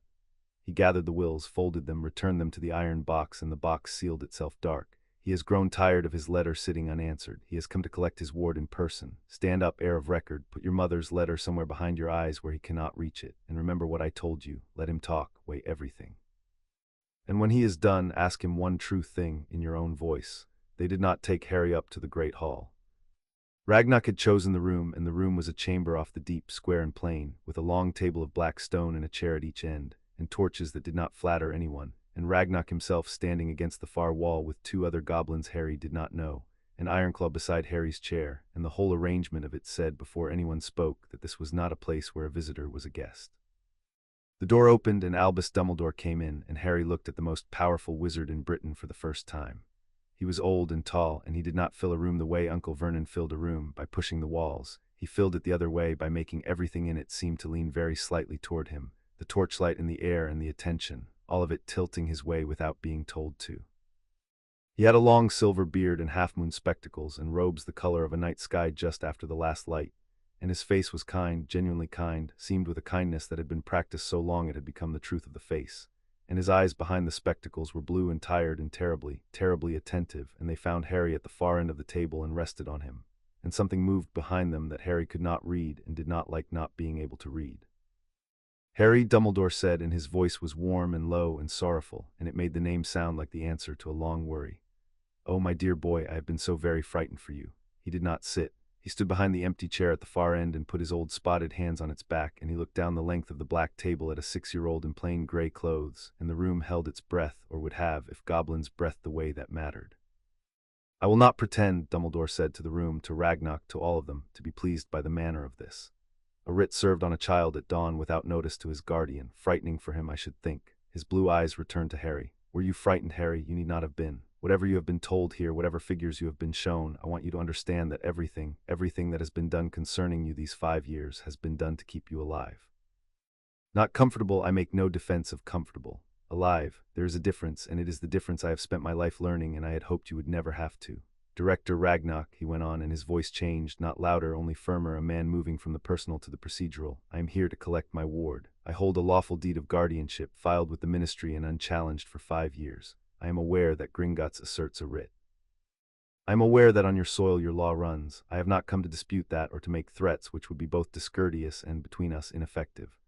I have come to ask plainly that the boy be returned to the protection I have arranged for him, and to say that I will regard his continued detention here, whatever you choose to call it in the language of audit, as a thing done against his interest and against my express wish as the man responsible for his life. Ragnock did not move from the wall. Detention, he said. The word came out of him flat and precise, turned over once, examined, set down. He slept 9 hours and ate 3 times. Your ward, Chief Warlock, has been better housed under our detention in a single night than under your protection in 5 years. But I take your point of law, and I will answer it in law, since you were good enough to raise it. The boy is a petitioner of record under a live writ of audit in a matter of fraud against a deep house. The writ supersedes all guardianships, valid and otherwise, for its duration. You cannot collect him. Not today, not with a phoenix, not with the whole of your ministry at your back. That is not my discourtesy. That is the treaty your own ancestors signed in the year your crown was glad enough of goblin gold to sign anything. I did not write it. I merely decline this once to let a wizard pretend it does not apply to him. Something passed over Dumbledore's face there and gone, and it was not anger, quite. It was the look of a man who has met an obstacle he respects and is recalculating with real care. He inclined his head, a small concession, courtly. Then I will not press the point, he said, on your soil, but I would ask a kindness that no treaty forbids. I would ask to speak with the boy, only to speak. You may stand between us the whole while. I have known this child since before he could walk. I carried him once in my own arms from the ruin of his parents' house. I would like to look at him and say a true word to him if you will permit it. Ragnock looked at Harry. It was, Harry understood, being left to him. That was its own kind of respect and its own kind of test. He can talk, Harry said. I want to hear what he says. He looked down the black table at the old man. You can say your true word. Dumbledore came a little way down the table and drew out a chair halfway, not close, and sat, so that he was nearer to Harry's height, an old man folding himself smaller for a child, and Harry noted the gesture and noted that it was a gesture, a thing chosen, and kept both notes. Harry, Dumbledore said gently, I know what they have shown you, the ledgers, the figures, the word fraud, I have no doubt, and my name beside it. And I know how it must look to a boy who has been given, all at once, more truth than he was ever meant to carry so young. It looks like theft. It looks like a wicked old man stealing from an orphan. I will not insult you by telling you it does not look exactly like that. He folded his hands. So let me tell you what it is instead. When your mother died, she did a very great and very old magic, without meaning to, of the kind that has not been seen in an age. She died to save you, and her love became a shield in your very blood, and that shield lives and holds only so long as you make your home where her blood lives. Her sister, Petunia. It is the one place on this earth the man who murdered your parents can never reach you, and Harry, that man is not gone. Vanished, yes, gone, no. I have spent 5 years certain of it, and being thought a fool for the certainty. Everything I have done, the guardianship, the placement, the silence, all of it, has been the wall I have built between you and his return. The gold, and here he did not look away, which Harry noticed, because men looked away from the gold I do not deny spending. I spent it keeping the watch, keeping others alive who keep the watch with me, keeping the wall standing. I told myself your father, who spent his own house keeping other people's children out of the ground, would have understood a war being funded from his vault. Perhaps that was a lie I told myself. Old men tell themselves such lies, but it was not, Harry, ever a lie I told to line my own pockets. Look at me. Look at where I live and how. Not one galleon of your house has bought me a single comfort. I want you to know that, whatever else you decide about me. It was, Harry thought, a very good speech. It was the best speech anyone had ever made at him, and part of it was even true. He could feel the true parts, the way you feel the true parts, and the true parts made the whole thing more dangerous, exactly as Ironclaw had said they would. He sat with it. He did not rush. He let the silence go on past the point where a grown-up would have filled it, because he had learned that grown-ups gave themselves away in the silences they could not stand. Said one true word, Harry said finally. You said a lot of words. Some of them are true, I think. The bit about my mum, I believe the bit about my mum. He turned his mother's letter over behind his eyes where the old man could not reach it. You were the point. But you took the money and you locked the wills and you sent me where it said not to send me, and you decided all of it by yourself in secret and never let anyone check. And that's the bit I want to ask you about, just one thing. Ironclaw said I should ask you one true thing, so here it is. He looked down the length of the black table at the most powerful wizard in Britain. My mum and dad wrote a will, Harry said. It said in my dad's own writing, don't send Harry to Petunia, those words, and you sent me to Petunia. So either you read the will before you locked it, or you didn't. If you read it, then you knew exactly what they wanted, and you did the opposite and hid the paper so nobody could tell. And if you didn't read it, if you really sealed up 2 dead people's last words without even looking, then how did you know to send me to the one house in the whole world it says not to? You'd have had to know what was in it to go against it that exactly. He tilted his head as he did when a sum was coming out. You can only have got it that wrong on purpose, so which was it? Did you read them or didn't you? Because I don't think there's an answer that isn't bad. The room was very quiet. Dumbledore looked at him, and for a moment the practiced kindness on the old face was simply not there, wiped clean, and under it was something older and harder and more tired, the face of a man who had made 100 such choices in a long life of them and had not, until this moment, sat across a table from one of them made small and gray and 6 years old, and asking him to account for it in words a child could hold. He did not answer quickly. That was the thing Harry would remember. He did not reach for the warm voice or the sorrowful eyes. He simply looked at Harry for a long moment, weighing him, the way the goblins weighed him, and when he spoke it was quieter than anything he had said yet, and there was no performance left in it at all. "I read them," Dumbledore said. "Of course I read them. I have never in my life sealed a document I had not read. It would be a foolish man who did, and I have been called many things, but never that." He was very still. "I read them, and I judged that your parents, who loved you, were wrong about how best to keep you alive, and that I was right, and that being right mattered more than being obedient to the wishes of the dead.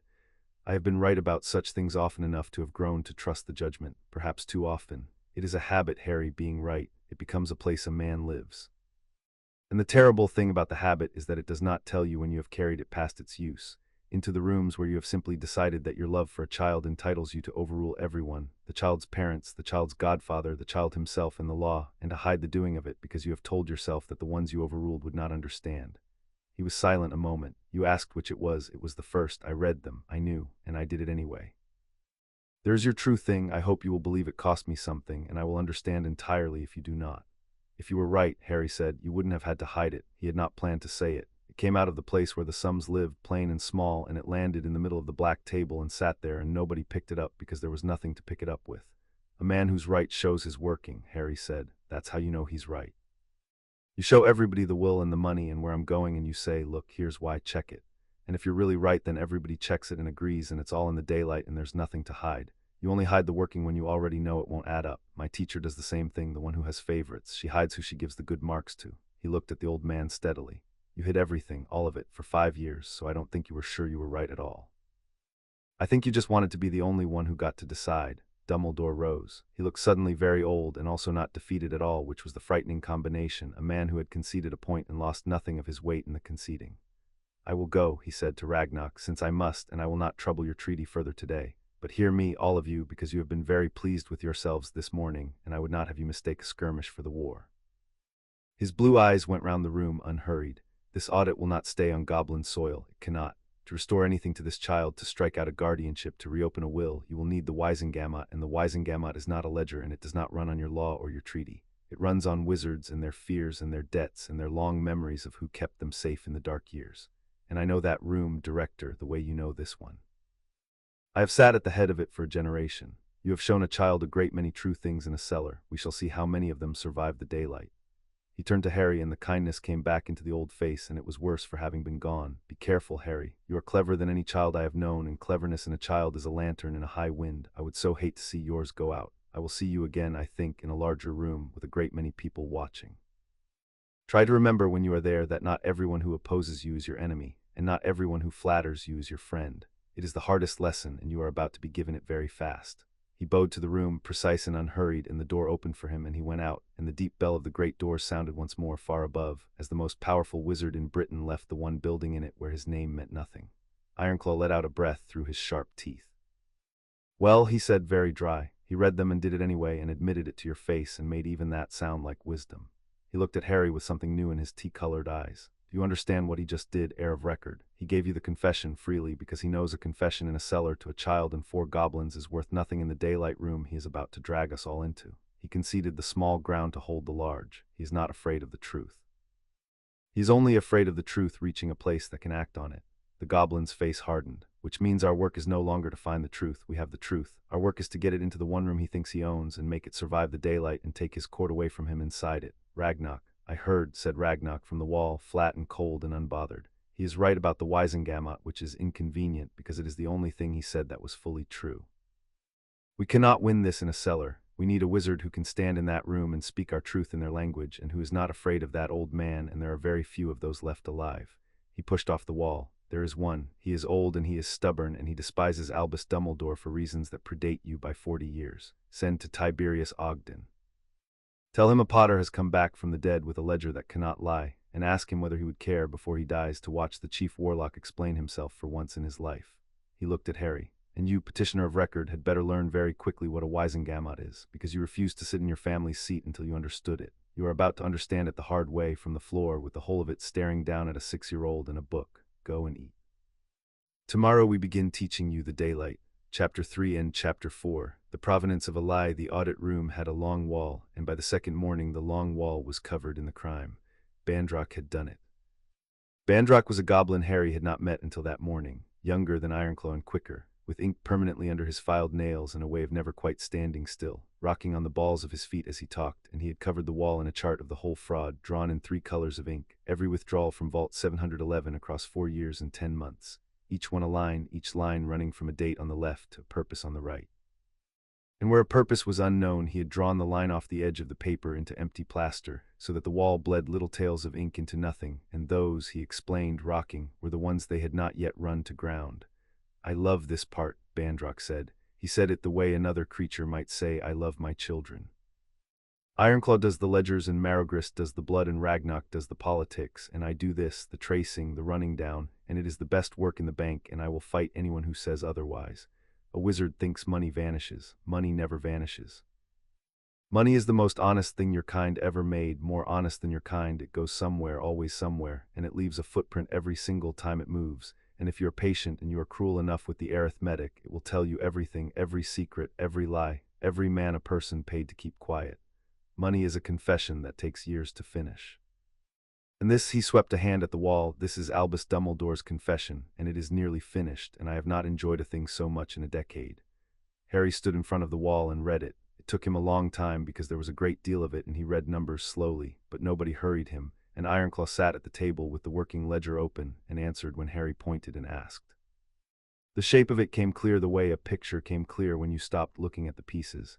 There had been 3 kinds of taking. The first kind was the big lumps. Bandrock had them in red, 12,000 galleons the 1st December, estate securement, 30,000 the following March, guardians disbursement, no more detail than that.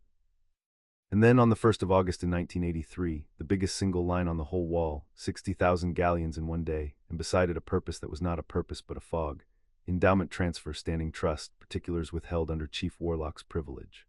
That line ran to the edge of the paper and off it, a long red tail into bare plaster, because Bandrock had not yet run down where 60,000 galleons of Harry's house had gone in a single day. The second kind was the steady drip. Bandrock had that in black. Every quarter, regular as a heartbeat, 8,500 galleons, operational disbursement, for 4 years and 10 months, so that the black lines marched down the wall at even spaces like the ties of a railway, and Harry counted them, because counting was the thing he did, and there were 19 of them. And 19 times 8,500 was a number he could not do in his head, but Ironclaw did it for him without being asked. 161,500 galleons dripped out a little at a time, quarter after quarter, into the same fog as the big lump, the same standing trust, the same withheld particulars. "That is the war chest," said Ironclaw quietly from the table. Or so he would have us believe, and so I am inclined in this one particular to half believe him. 160,000 galleons paid out in even portions over 5 years to a trust whose particulars are hidden behind his own office's privilege. That is not a man buying a house. That is a man running something, feeding something, paying people quietly on a schedule for years. Whether it is the noble watch he described to your face or something a great deal less noble, we do not yet know, and it is the single most important thing left to learn, and it is behind the one door his office can lawfully keep shut even from us. The Chief Warlock's privilege. He built himself a locked drawer inside the ministry, and he has been posting your gold into it for 5 years, and by the letter of his own law we cannot open it. Bandrock will find another way in. Bandrock always does. But it will take time we may not have. Harry looked at the red tail and the 19 black lines running off into fog, and he understood, in the cold, clean way he understood sums, that the largest part of what had been taken from him had gone somewhere he could not yet see, into a war he had not been born early enough to remember, and that some of it, maybe, had done exactly what the old man said it had done, and that this did not make it his, and did not make the taking anything but taking. A thing could be spent well and still be stolen. He was 6 and he already knew that, because Dudley spent Harry's birthday money every year and always bought something nice with it. "How will you get in?" Harry asked. "Behind the privilege, if it's locked even to you." Bandrock's teeth showed. "Every drawer has a back, Mr. Potter." He hid where the gold went. He could not hide that it went at all, because that is on our side of the wall in our ledger, and it left our vault the way water leaves a cracked cup. So I do not chase the gold into his locked drawer. I sit outside the drawer and I watch what comes near it. 60,000 galleons does not sit in a trust doing nothing. It buys, it pays, it moves, and every time it moves on the far side it touches something that eventually touches a ledger I am allowed to read. Safe house has a landlord has a vault has a keeper who owes me a favor or a debt or a fright. I will not open his drawer. I will simply stand around it patiently for as long as it takes, until the drawer is the only dark shape left in a room I have lit up entirely, and then I will not need to open it because everyone will already be able to see exactly what it must contain by the shape of the hole it leaves. He rocked back on his heels, pleased. But that is weeks. And we do not have weeks, which is why the case cannot rest on the fog. It rests on the parts that are already lit. Look at the third color.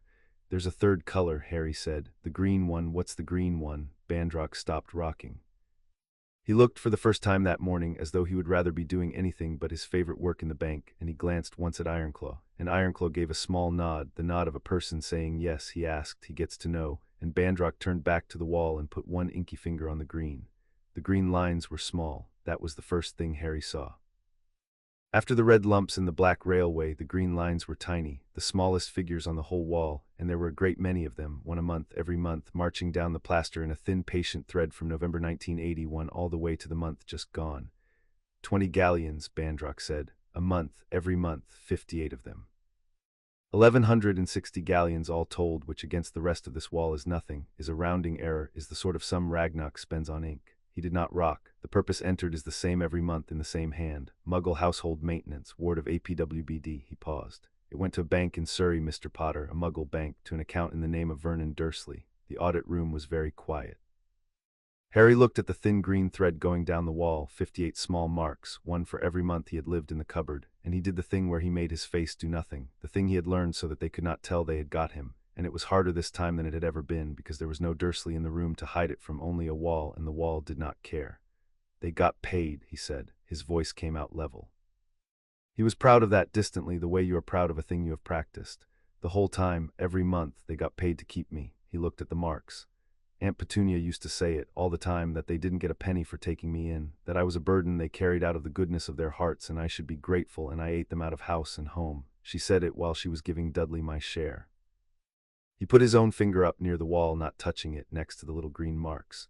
And there was money coming, every month, for me, for my food and my clothes and my household maintenance. And it came out of my mum and dad's vault, out of my money, and it went to them, and they took it, and they spent it on Dudley, and they told me there was nothing, and I should be grateful. He was quiet a moment. So I paid them. I paid them to make me small, with my own dead mum and dad's money.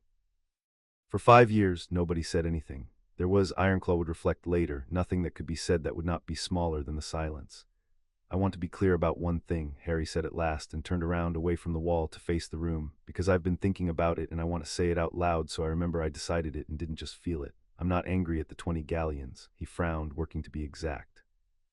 The 20 galleons is the smallest number on the wall. If somebody has to look after a kid, the kid costs money. That's fair, that's just true. Kids cost money and somebody has to pay it. If they'd used it on me, I wouldn't mind at all. That's what it was for. His jaw worked once. What I mind is that they took the money from me and spent it on themselves and then told me I was a burden. They got paid to love me and they kept the money and skipped the loving. That's the bit, not the galleons. The lie on top of the galleons. He looked at Bandrock. Is that in the book too, not the money, the lie? Does your book have the lie in it or just the numbers? Bandrock looked at the small boy for a long moment. The book has the numbers, he said. The lie you will have to carry yourself. That is how it always is. We can prove they were paid. We cannot prove they told you they were. That part is only yours, and there is no ledger for it, and I am sorry, which is a word I do not use in this room, and you may take it as evidence of how the morning has gone. He turned back to the wall and picked up his quill, and his voice went brisk again because brisk was the thing he had instead of comfort. But the numbers will do. The numbers are enough to end him. Let me show you the second half of the crime, which is not where the money went, but how the door was opened at all. That is the part the old man cannot talk his way past, because that part is not in his law, it is in ours. The second half of the crime lived in a single document, and Bandrock laid it on the black table under the lamp, and it was, Harry thought, a very ordinary-looking thing to have cost him a childhood. The deed of standing guardianship, said Bandrock, the whole of his authority. Every galleon on that wall came out of your vault under this one piece of paper. So we are going to look at the paper the way I look at everything, which is very slowly and with no respect at all for whose name is on it. He set 2 more documents beside it, and we are going to compare it to what a real authority over a deep vault is supposed to look like, so that even a person of 6 can see the difference, because the difference is the entire case, and if you understand nothing else, you will understand this. He put his finger on the first of the 2 new documents. This, he said, is a true blood seal, a guardianship properly conferred over an ancient house. Look at it. It is not much to look at, which is the point. There is the name of the guardian, there is the name of the house, and there in the corner is a mark that is not ink. Do you see it? It is darker than ink, and it has a shine to it in the lamp like old varnish. That is blood. The guardian's blood and a drop of the house's blood, taken here in this bank in the presence of a keeper, mingled and set into the parchment by a magic older than your ministry. It cannot be copied, it cannot be forged, it cannot be done anywhere but on our soil with our witness. When a hand carrying that mark comes to the door of a deep vault, the vault knows it, the way your working book knew your finger, and it opens, because the authority is real and the vault can feel that it is real. He tapped it. That is what 400 years of potters used to open vault 711, blood, witnessed, set in parchment, undeniable. He moved his finger to the deed of standing guardianship. And this, he said, is what opened it for the last 5 years. Look at it beside the true one. Look hard and tell me what is missing. Harry looked. He looked for a long time because he wanted to get it right, and Bandrock let him, rocking very slightly on his heels, and at last Harry put his own finger on the corner of the deed, the corner where the true document had the dark shining mark, and on the deed that corner was smooth and clean and empty. There's no blood, Harry said. The corner's empty. There's a wax seal at the bottom, a big red one, but the corner where the blood goes is empty. The corner where the blood goes is empty, Bandrock repeated softly, and there was something almost tender in how he said it, the tenderness of a hunter for the track that gives the quarry away. That is it, that is the whole of it, that is the case in an empty corner. This document has a wax seal, and the wax seal is real. It is the true seal of the chief warlock, pressed by his true hand, and I do not dispute it for a moment. But a chief warlock's seal is a wizard's authority, and a wizard's authority stops at the door of a deep vault. It always has. To go through that door you need blood, set in parchment, witnessed here. And this document has no blood in the corner, because no potter blood was ever offered to seal it, because every potter who could have offered it was dead, and the one small potter who was alive was 15 months old in a cupboard in Surrey and could not be asked, and would not have been asked, because asking him would have meant admitting he was the only one who could say yes. Then how, Harry said, and it was the same question he had asked on the very first day, the question that had opened everything, only now he was asking it of the paper and not the ledger. How did an empty corner open the door? You said the vault can feel whether the blood's real, so it should have felt there wasn't any. It should have stayed shut. Somebody opened it anyway. Somebody at your bank looked at the empty corner and opened the door. Bandrock stopped rocking entirely. He looked at Ironclaw again, and this time Ironclaw stood up from the table, and there was a heaviness in the old goblin that had not been there over the wills or the wall, a private goblin heaviness, and Harry understood that they had come to the part that was not the wizard's shame but their own. Somebody at our bank, said Ironclaw, looked at the empty corner and opened the door. Yes. His name is Grimmauld, and he sits at the third desk of the deep tellers, and he has sat there for 200 years, and he is not a bad goblin, which is the worst of it, because a bad goblin we would understand. He is a tired goblin, a small goblin in the way that has nothing to do with height. When the deed was first presented in December of 1981 by a very great wizard in a very great hurry, with the chief warlock's seal upon it and the whole weight of his name behind it, Grimmauld should have refused it. The rule is not obscure, blood or the door stays shut. Grimmauld knew the rule. Every goblin who touches the deep vaults knows the rule before he is trusted with a key. He was quiet a moment, but it was the chief warlock, and the seal was real. And the wizard was patient and courteous and terrible, and he did not shout. He simply stood at the third desk and waited, and let Grimmauld feel the size of the thing he was proposing to refuse, and let him imagine explaining the refusal to Ragnarok, to the nation, to a ministry that could make a great deal of trouble for a bank that embarrassed the most powerful wizard in Britain over a technicality. And Grimmauld, who was tired and 200 years old and small, told himself that the seal was surely enough, that surely the blood was a formality in a case so plain, that surely no harm could come of honoring the authority of the chief warlock of the Wisengamot himself. And he opened the door. And then, because the first time is the hard one and every time after is easy, he opened it again the next quarter and the next, for 5 years, 19 times and 58 times and all the rest, because to stop would have been to admit the first time was wrong, and a tired creature will spend a great deal to avoid admitting the first time was wrong. So he cheated, Harry said. Grimmauld, he broke your rule. He broke our rule, said Ironclaw.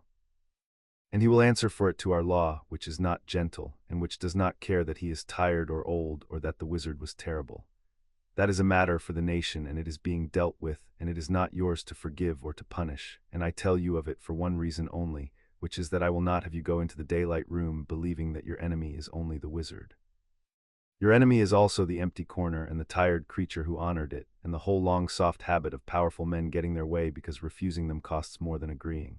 The wizard did not force the door. He never forces anything. That is his particular genius. He simply stood at the third desk being the chief warlock and let a tired goblin force the door for him and told himself, no doubt, that he had never technically broken a single rule. And he is right. That is the horror of it. Read the deed again. There is not one word in it that is false. It says he is guardian, and by the ministry's paper he is. It never claims a blood seal. It never claims to be anything it is not. The lie is not in the document. The lie is in the use of it. Took a true paper that granted a small authority, and he carried it to a door where that authority did not run, and he let the size of his name do what the paper could not, and every galleon on that wall walked out through a door that a rule said should have stayed shut, opened by a tired goblin who could not bear to tell Albus Dumbledore no. Ironclaw's tea-colored eyes were hard. That is the provenance of the lie, Mr. Potter. There is no forged signature to hold up. There is no false seal to expose. There is only an empty corner and a rule and a name too large to refuse. And we are going to have to make a room full of wizards understand that an empty corner is a crime, when the man who left it empty has spent his whole life being the reason rooms full of wizards do as they are told. They were still in front of the wall when the door opened without a knock, and a voice came through it ahead of the wizard attached to it, and the voice said, Merlin's beard, they weren't exaggerating. You've drawn the whole rotten business on a wall like a battle plan. I like these goblins already. The wizard who came in was old, though not old the way Dumbledore was old. He was old the way a fence post is old, weathered down to the hard grain of himself, short and square and blunt, with a face like a clenched fist and eyebrows that had gone their own way years ago and never been brought back. He wore a traveling cloak that had been good once and was now merely stubborn, and he walked with a stick that he plainly did not need, using it instead to point at things, and he pointed it now at the wall, sweeping it across the red and the black and the green, and then he lowered it and looked at Harry, and his fierce old eyes went over the small boy with none of Dumbledore's warmth and all of his attention. So you're the Potter, he said, the one who came back from the dead with a ledger. You're smaller than I hoped and cleverer than I feared, if half of what the director's letter said is true. Tiberius Ogden. I sat in the Wisengamot for 51 years, boy, and I resigned my seat 8 years ago because I could not stomach one more afternoon of watching that room lie to itself with Albus Dumbledore conducting from the chair like it was a symphony. And now a goblin writes to tell me the great man has been robbing an orphan and voting the orphan's seat, and asks would I care to come out of retirement to help take it back. He barked something that was not quite a laugh. I would pay for the privilege. I have wanted to catch him at something real for 40 years. Everyone knows he bends the room. Nobody has ever been able to hold up a single thing he actually did and say there that is a crime. You're telling me you have that thing on a wall. In 3 colors, we have it, said Ironclaw. The question is whether it can survive your court. My court, said Ogden, is a den of cowards and debtors and men who owe that old schemer their careers, and it will not want to convict him, and it will look for every reason not to. He stumped over to the wall and peered at it, tracing the green thread down with the tip of his stick. But it is also underneath all that a court, and a court has bones, older than any chief warlock, and if you push the right bone the whole body has to move whether it wants to or not. Guardianship follows the parent's will, that's a bone. A seat cannot be proxied without lawful authority over the house, that's a bone. A chief warlock's seal on a will must be logged with cause and term or it is void, that's a bone most of them have forgotten is even there, and I would wager my stick it was never logged, because men in a hurry never log the thing that would stop them. He glanced sharply back at Ironclaw. Was it logged? We do not yet know, said Ironclaw. The clerk's register is ministry ground. We cannot inspect it under the treaty. It bears on a will, not a vault. No, said Ogden, but I can. A former member is standing to inspect the clerk's register on cause shown, and I have just been shown a wall full of cause. His fist of a face said itself. That is where I will start, not with your wall, splendid as it is. Goblin evidence in a wizard court is a fight before it is even heard. They'll spend 3 days arguing whether a ledger can testify before they let it say a word. No. I will start with a thing that is purely theirs, in their own register, in their own hand, that even the most craven of them cannot wave away. Whether the chief warlock followed his own court's rule when he sealed 2 dead people's wills. If he did not, if that register is blank where the cause should be, then I do not need your ledger to open the door. I have him breaking his own law with his own pen, and I have it in the daylight, and that boy is a bone the whole body will have to move for. You keep calling it the daylight, Harry said that evening, when the wall had been covered over with a cloth and the lamps turned down and Ogden had planted himself in the best chair with a cup of the dark sweet drink, plainly settling in. The daylight room. Ironclaw said I have to learn the daylight before the fight. I still don't really know what a Wisengamot is. You all keep saying it like I'm supposed to already know, and I don't, and I'm tired of nodding. Ogden looked at him over the cup, and the fierce eyebrows went up, and he set the cup down. Good, he said. Never nod at a thing you don't understand, boy. It's how half that chamber ended up owing the other half. Sit, I'll tell you plainly, and your goblin can correct me where I lie. He held up a blunt finger. The Wisengamot is 2 things wearing 1 robe, and the trick of it is knowing which one you're in front of at any given moment. It is the highest court in magical Britain, where crimes too great for the ordinary law are tried. and it is the council that makes the law in the first place. 500 wizards and witches sitting in a great tiered chamber under the ministry, some there by election, some by appointment, and some, like you, by blood, because their house has held a seat since before anyone can remember. When it judges, it is a court. When it votes, it is a parliament. And the same 500 people do both in the same afternoon in the same chairs, and that is the rot at the root of it, because a man who runs the parliament can lean on the men he needs later in the court, and the man who has run both for a generation is him, said Harry. Dumbledore, the chief warlock, Ogden agreed. He sits at the head of it in the high chair, and he keeps the order of business, and decides who speaks and for how long, and reads the room the way you read a ledger, and he has done it so long that most of them have never known the chamber without him in the chair. That is the room he has called you into in 4 days, and here's the thing you must hold on to, because it is your one weapon, and it is a strange one. He leaned forward. You have a right to be there, you personally. Not just Ironclaw, not just me. An heir of a seated house, even a child, even under a writ, has the ancient right to stand on the floor of that chamber when his own house is the matter before it, and to be heard once in his own voice before the vote. It is a very old right, and it is almost never used, because almost no one is ever both the heir and the wronged party, and small enough that using it would embarrass a grown court. But it is real, and it is yours, and the old man cannot deny it to you without breaking a rule in front of 500 witnesses, which is the one thing he will never do. Ogden sat back. He is calling the session to confirm his guardianship quickly, before we are ready, thinking he faces goblins and an old man, and a stack of paper he can argue about for a week. He may not have reckoned on the paper having a voice. On the wronged house being a boy who can stand on that floor and ask his one question to 500 faces instead of 4. He is very good at managing wizards. He has never once had to manage you. And you, Mr. Potter, are a different sort of problem, because you do not want anything he can offer, and you do not fear anything he can threaten, and you ask the sort of question a chamber cannot pretend it did not hear. Harry was quiet, taking it in, building the room in his head as he built everything, piece by piece. The tiers, the high chair, the 500 faces, the floor where a person his size would stand and be stared at. Who's in the room, he said, besides him. If I have to stand in front of them, I want to know who they are, which ones might help and which ones want me to lose. Now that, said Ogden, and the grin came back hard and pleased, is exactly the right question, and it is the one we will spend the next 4 days on, because they are not all his. That is the mistake everyone makes about that chamber, that it is Dumbledore-esque to a man. It is not. There are those who love him, and those who fear him, and those who owe him, yes. But there are also those who hate him and hide it, and those who would give a great deal to see him humbled and cannot say so, and those who are simply proud and old and do not like being managed, and have been managed by that man for 30 years and feel it. Lucius Malfoy sits in that chamber, and Lucius Malfoy would sell his own grandmother to watch Albus Dumbledore squirm, and he has gold and influence and a serpent's patience, and he is not your friend, boy, not for one instant, but for one afternoon your enemy's enemy may do more damage than any friend you've got. Grisel de Marchbank sits there, older than Ogden and twice as stubborn, and beholden to no one living. And in the gallery, if my quiet word did its work, Amelia Bones will be sitting with a question of her own about a man who was never tried, waiting for the moment the guardianship and the missing trial turn out to be the same crime, wearing 2 hats. He drained his cup. It is not a wall of enemies, Mr. Potter. It is a room full of frightened, proud, calculating people, and the old man has spent 30 years making sure the fright and the pride and the calculation all point his way. Our work these 4 days is to give them a reason to point somewhere else, and the best reason in the world to stop fearing a powerful man is to watch a 6-year-old ask him a question he cannot answer and see the sky fail to fall. That night Harry could not sleep and did not pretend to.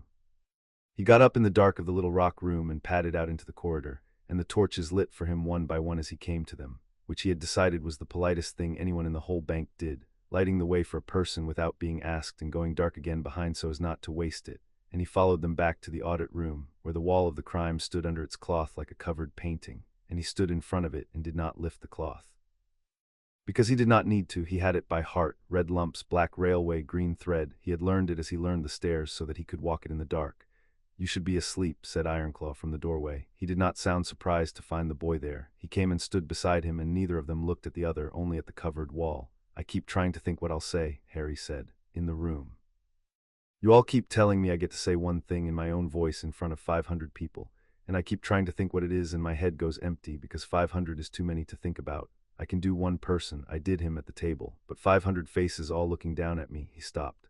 At home, when they all looked at me at once, it meant a hiding was coming. I taught myself to go small and quiet and wait for it to pass. And now you want me to stand in a room where everyone's looking and not go small, and I don't know how to do the opposite of the thing that kept me alive.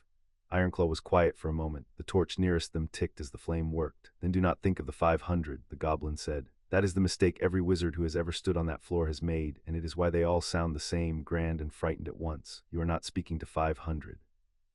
You are speaking to one man in the high chair, the way you spoke to him at the table, and letting the other 499 listen in. You do not need to be big enough for the room, Mr. Potter. You only need to be exactly your own size and true, and to ask him the one thing and let the room watch what he does with it.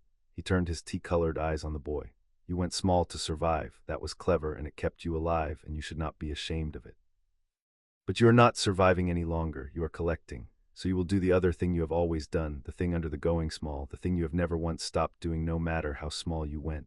You will count. You will stand in front of 500 faces, and you will be the one person in that room who is only counting plainly out loud what is true. That is not being big.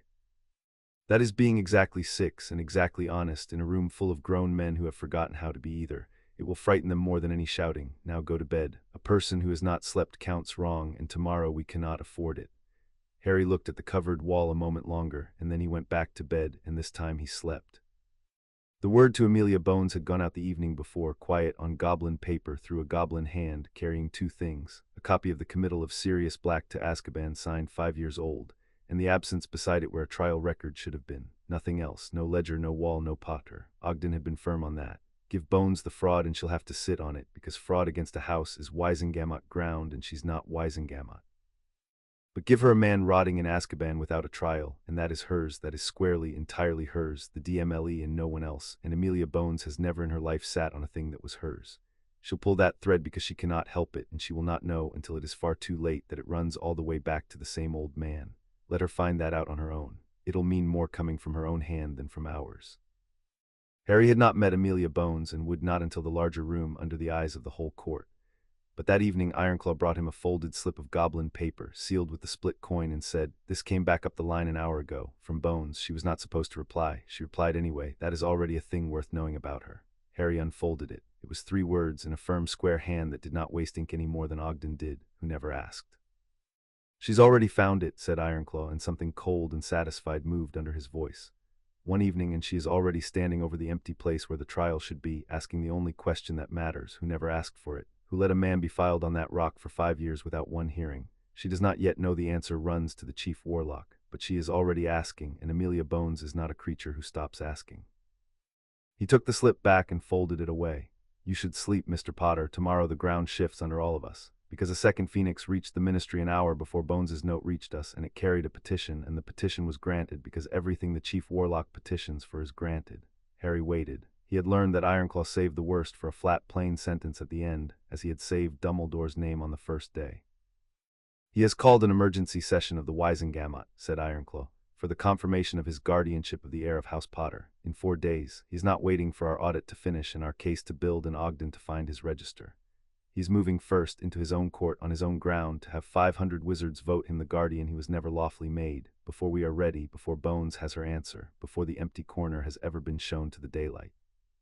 He means to make the lie true by a vote, and if that vote passes, Mr. Potter, then the paper stops being a lie. A court will have blessed it, and there is no ledger in the deep of this bank that can unsay what 500 frightened wizards have said out loud in the one room he owns." The goblin's eyes were steady on Harry's. 4 days. He has given us 4 days to be ready for a fight he has spent 40 years learning to win. Sleep. You will need all of it. Chapter 4 and Chapter 5. The chief warlock Seal Ogden came back from the ministry on the 2nd of the 4 days with dust on his cloak and a look on his fist of a face that Harry was learning to read, and the look meant he had found something and was saving it, the way Ironclaw saved things so that it would land. "The clerk of the Wisengamot," Ogden announced, planting his stick, "keeps a register. He has kept one since the reign of a king everyone's forgotten. Every order that carries the seal of the chief warlock, every sealing, every warrant, every closure of a record is written into that register in the clerk's own hand on the day it is made, and beside it in 2 more columns the cause and the term. The cause, why the term, how long, that is not a courtesy, boy, that is the law. A chief warlock seal without a logged cause and a logged term is not a weak seal or an irregular seal. It is not a seal at all. It is a man pressing his ring into wax and calling it authority, and the register is the thing that turns the wax into law, and without the register the wax is just wax." He let that sit. "I have spent 6 years being told that Albus Dumbledore sealed the Potter wills for the security of the heir, and that this was a grave and wise decision made by a grave and wise man, and that there was an end of it. And today I went and read the register with my own eyes on the cause I was owed as a former member, and I found the entry. He drew a single sheet from inside his cloak, a certified copy stamped, and laid it on the black table, and Harry climbed onto the step and looked. There was a date, 6 November 1981. There was a line, order of the Chief Warlock, sealing of the wills of J. F. Potter and L. Potter. There was the clerk's initial. And then there were 2 columns headed cause and term, and both of them were empty. Not filled in wrong, not filled in with a lie Harry could have argued with. Empty. 2 clean white boxes where the why and the how long should have been. 5 years old, never filled. The corner, Harry said softly. It's the empty corner again, the blood one on the deed, and now this one. 2 empty boxes where the reason's supposed to go. Ogden looked at him sharply, and then something moved through the fierce old face that was almost respect. It is exactly the empty corner again, he said. You've put your finger on the whole shape of the man, boy, and it took me 40 years. He does not forge, he does not lie in the boxes, he leaves them empty. He does the thing that has no cause and no term and no countersignature and no witness, and he does it under the seal of an office so large that for 5 years not one clerk, not one member, not one soul in the whole ministry has dared to walk to the register and notice that the boxes are blank. Because to notice is to accuse, and to accuse Albus Dumbledore of sealing an orphan's inheritance for no logged reason and no set term is to end your career, and every one of them worked that arithmetic and every one of them looked away. He tapped the empty boxes. But I am retired, I have no career left to end, and the boxes are blank, which means in the plainest law there is that the seal on your parents' wills was never lawful, not for 1 day of the 5 years. It was a private seal wearing a public office, and that, Mr. Potter, is not a judgment I can be argued out of by that man's beautiful voice. It is 2 empty boxes in his own clerk's own register, and I am going to hold them up in the daylight, and there is no speech in the world that fills a box that was left blank 5 years ago. So the wills come open, Harry said, working it. If the seal was never real, then the wills were never really sealed, so anybody can read them now. And when they read them, everyone sees Sirius and Andromeda and Anywhere But There, and everyone sees his name isn't in there at all. When the seal falls, the wills open, Ogden agreed. And when the wills open, his guardianship has no ground under it, because guardianship follows the will, and the will names 4 other people and not him. Pull the 1 blank box and the whole scaffold comes down. That is the case in its bones. 2 empty boxes and a will he was never in. He straightened and the grimness came back, which is precisely why he has moved so fast. He knows those boxes are blank, he has known for 5 years. He is racing to have 500 wizards vote him the guardian by acclamation before anyone thinks to read the register, so that when the register is finally read he can say the chamber has already spoken, the matter is settled, why are we raking over an old technicality? He is trying to build a roof over the blank boxes before we can point at them. 4 days, boy, 2 now, we are going to point at them first. That evening the nation dealt with Grimmauld, and Harry was made to watch, and he understood, before it began, that being made to watch was itself a kind of message, though he was not sure at first for whom. They did it in a low round chamber Harry had not seen, older than the audit room, with a floor of grey stone worn into a shallow bowl in the center, and the goblins came in and stood around the rim in a silence that had weight, dozens of them, tellers and keepers and clerks, the whole of the deep staff of the branch, and Ragnarok stood at the head of the bowl, and into the middle of it came Grimmauld. He was small, as Ironclaw had said, in the way that had nothing to do with height, an old goblin with a stoop and a tremor in his hands and eyes that would not lift from the worn stone. He did not look like a villain. That was the thing that struck Harry hardest. He had spent 2 days hating the empty corner, and here was the hand that had left it empty, and the hand belonged to a tired, frightened old creature who looked as though he had not slept since the reckoning began, and Harry found that his hatred had nowhere to go, because you cannot hate a thing this small and this ashamed, and the not being able to was its own hard lesson. Grimmauld of the 3rd desk, said Ragnarok, and his flat voice filled the bowl without rising. For 200 years you kept a key to the deep vaults, and the keeping of a key is the highest trust the nation gives, because a key is the balance made metal, and a goblin with a key holds the truth of a house in his hand. Speak, tell them what you did, not what was done to you, what you did. The nation does not judge a creature for being frightened, it judges him for what his fright made his hands do. And Grimmauld spoke in a voice like dry paper and told it plainly, and did not once reach for an excuse, which Harry realized listening was itself the goblin way, that the whole shame of it was in the reaching, and Grimmauld had decided at the end not to reach. He had honored a paper with an empty corner, he had known the rule. He had feared the wizard's name more than he had loved the balance, and he had opened a door that should have stayed shut, and then he had opened it again and again for 5 years because stopping meant confessing, and he had let a house be robbed through a door he held the key to, and he had told himself every quarter that surely it was nearly over, surely no one would ever come, surely the heir was dead in a cupboard somewhere and the lie would quietly become the truth and the balance would never know. And then the air came, Grimmauld said, and for the first time his eyes lifted, and they went not to Ragnar but to Harry, small on the rim among the goblins, and there was in them something that was past fear on the far side of it, almost like relief. The air came, and he was not dead, and he was 6, and he opened the book with his own blood, and the balance woke, and I knew the moment the doors sang that it was over, and I was glad. Understand me, nation. At the end I was glad.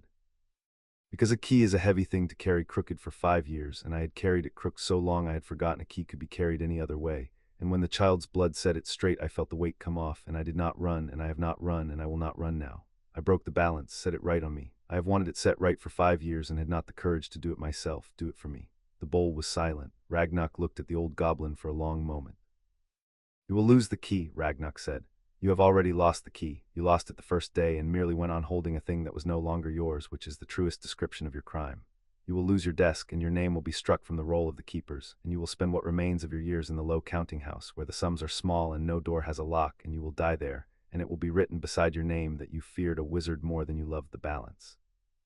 He paused, and it will also be written that when the air came, you did not run, that you named your own crime in the bowl and reached for nothing. The nation remembers both. It is not a mercy. It is only the truth, which is the only thing we keep. Go to the low house, Grimmauld. You are done here.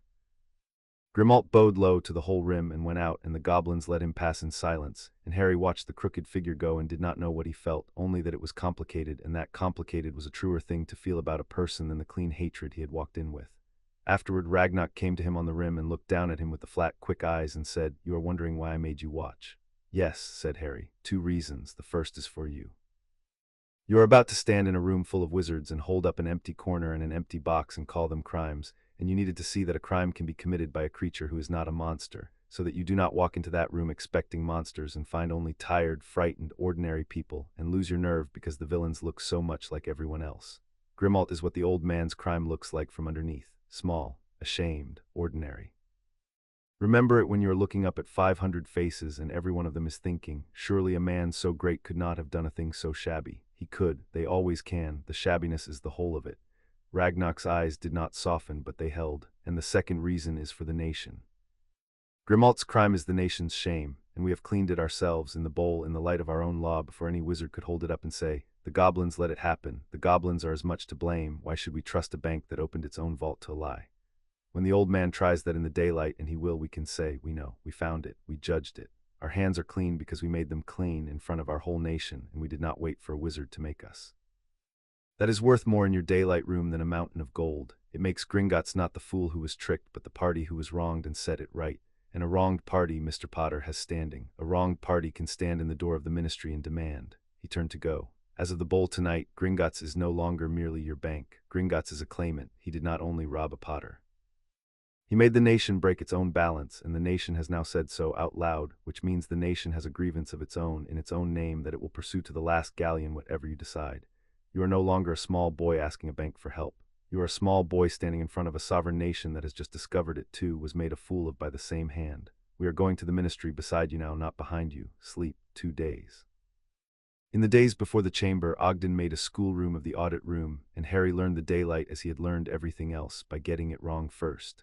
"Stand there," Ogden said, on the morning after the bowl, planting Harry on a chalk circle he had drawn on the stone floor. "That is the well.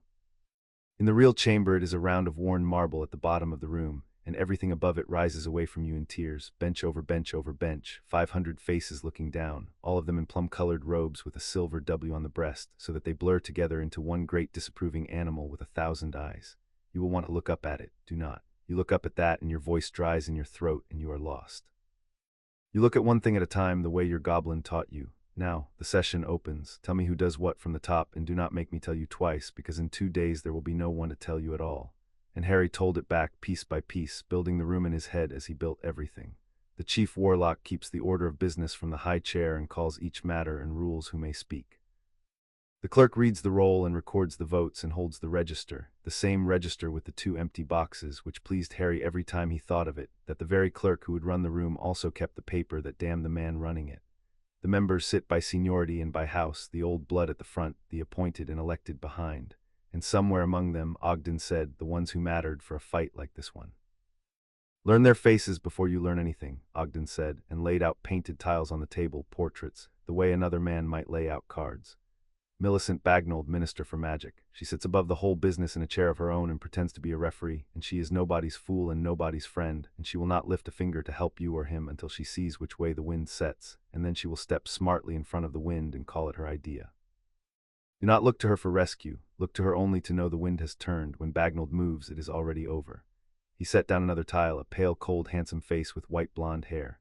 Lucius Malfoy, rich, patient, and venomous, and he loathes Albus Dumbledore with a purity you could bottle because Dumbledore has blocked him at every turn for 15 years and done it while smiling. Malfoy is not your friend, boy. If it served him, he would step over your body without slowing his stride. But for one afternoon, you and he want the same thing, which is to see that old man forced down out of his chair, and Malfoy has gold and votes and a serpent's timing, and he will strike the instant he smells blood, and your job is not to trust him but to bleed the old man just enough that Malfoy smells it and does your striking for you. Use him, watch him, never turn your back on him. Another tile, ancient and severe. Griselda Marchbanks. Older than me, which I did not think possible, and beholden to precisely no one alive, and she examines the students who sit their exams, so half that chamber still secretly fears her the way they feared her at 17. She has no love for Dumbledore and no hatred either. She has something rarer, which is indifference to him, and a bottomless love of the rules for their own sake. Show Marchbanks a blank box where a cause should be logged, and she will go after it like a terrier, not to help you, but because a rule was broken and she cannot abide a broken rule. If anyone in that room can be moved by the pure dry fact of the thing, it is Marchbanks. Aim your driest arguments at her. And a last tile, a square firm face under a monocle. Amelia Bones. She will not sit with the members, she will sit in the well or near it as head of law enforcement, because she has business of her own before the court, a matter of a man never tried, which she does not yet know is the same matter as yours. When those two matters meet in the open in front of everyone, that is the hinge of the whole day. You cannot make it happen. Ogden cannot make it happen. It has to happen on its own, or it is worth nothing. But when it happens, boy, the room will change, and you must be ready to be small and honest in the middle of it and let the grown-ups fight the storm you started. Then they rehearsed, and the rehearsal was worse than the lesson, because in the rehearsal Ironclaw played the old man. He did it terribly well. He stood at the far end of the room and put on Dumbledore's stillness and Dumbledore's patience, and he asked Harry questions in a low, kind voice, and every question was a trap dressed as a courtesy. You are very young, Mr. Potter. Are you quite sure you understand what a guardianship is, or are you repeating what clever creatures have told you to say? And Harry, stung, answered too fast and too hot, and Ironclaw pounced. There, you see, he made you defend your own cleverness instead of his crime, and now the room is thinking about whether a child can be trusted, which is exactly where he wants it, and not about an empty box, which is where you needed it. Again. He will always try to make the question be about you. Never let the question be about you. Turn it every time back onto the box, the corner, the will, the trial. You are not the case, Mr. Potter. The case is the case. He will spend the whole day trying to make you the case, because he can win if you are the case, and he cannot win if the box is the case. Again. They did it again and again. Ironclaw as Dumbledore made Harry angry and made him proud and made him doubt himself, and once made him go quiet and small the old survival way, and each time Ogden stopped it and named the trap and set him back on the chalk circle and made him do it until he could feel the questions coming before they landed, until he could hear the flattery for the hook it was and step around it and put the box back on the table. By the end of the second day, Harry was so tired that the chalk circle swam, and there was a moment, a bad flat moment, when he sat down on the step without meaning to and put his head in his hands and said into his palms, I can't do it. I'm 6. He's the cleverest man in the country, and I'm 6, and I'm going to stand on a circle, and everyone's going to look at me, and I'm going to freeze and go small and lose, and everyone will know I was right, and he'll win anyway, because he's big and I'm little, and that's just how it always goes. That's the actual rule. The big one wins. I've never once seen it go the other way. The room was quiet. Ogden, for once, did not bark. It was Ironclaw who crouched down in front of him, the old goblin's knees cracking, and waited until Harry lifted his head. You are right that you are 6, Ironclaw said. You are wrong that the big one always wins. You only think that because you have lived your whole short life in one small house where it was true. But you are not in that house anymore. You are in mine. And in my house the big one loses all the time to the true one, because we built the whole place, stone by stone, over 1,000 years on exactly one idea, that a number does not care how large the hand is that writes it. 20 galleons is 20 galleons whether a Dursley takes it or a Dumbledore. An empty box is empty whether a nobody left it blank or the chief warlock of the Wisengamot. That is the only law that has never once bent for anyone, and it is the law you were born knowing before you could talk, when you started counting sausages, because counting was the one true thing in a house full of lies. You have been training for this room your whole life, Mr. Potter. You just did not know the room had a name. He put one hard, cool hand on Harry's shoulder briefly and took it away. You will not freeze. If you do freeze, Ogden will fill the silence, and Bandrock will hold up the wall, and I will stand at your shoulder. And Ragnak will bring the whole weight of the nation down on the far side of the scale, and the book will be there which cannot lie, and you will only need to find, somewhere in all of that, one moment to be exactly your own size and ask one true thing. That is all, not the whole day, one moment, one question. We will build you the moment. You have only to be 6 and honest inside it. Now eat and sleep, because tomorrow the old man himself comes to try and buy the daylight off you, and you must be sharp for that, sharper than you have ever been, because that will be the most dangerous hour of the whole affair, more dangerous than the chamber, and I would not have you meet it tired. Harry ate and slept, and the flat bad moment passed the way weather passes, and in the morning he was, if not unafraid, then at least the right size again. He came on the 3rd day, and he came quietly, and he did not bring a phoenix or a petition. He simply asked, through Ironclaw, for an hour alone, but for one witness of Harry's choosing, on neutral terms, and Ragnak considered it a long while and then allowed it, because he said, a man who asks for a private hour 2 days before a public fight is a man who would rather not have the public fight, and it is always worth learning what your enemy would rather not do. They gave him a plain room, and Harry chose Ironclaw for his witness, and Dumbledore came in alone, without the great blue robes this time, in something simpler and darker, and he looked, Harry thought, older than he had in the cellar and more tired, and also underneath, exactly as formidable, a banked fire that had merely stopped performing its own heat.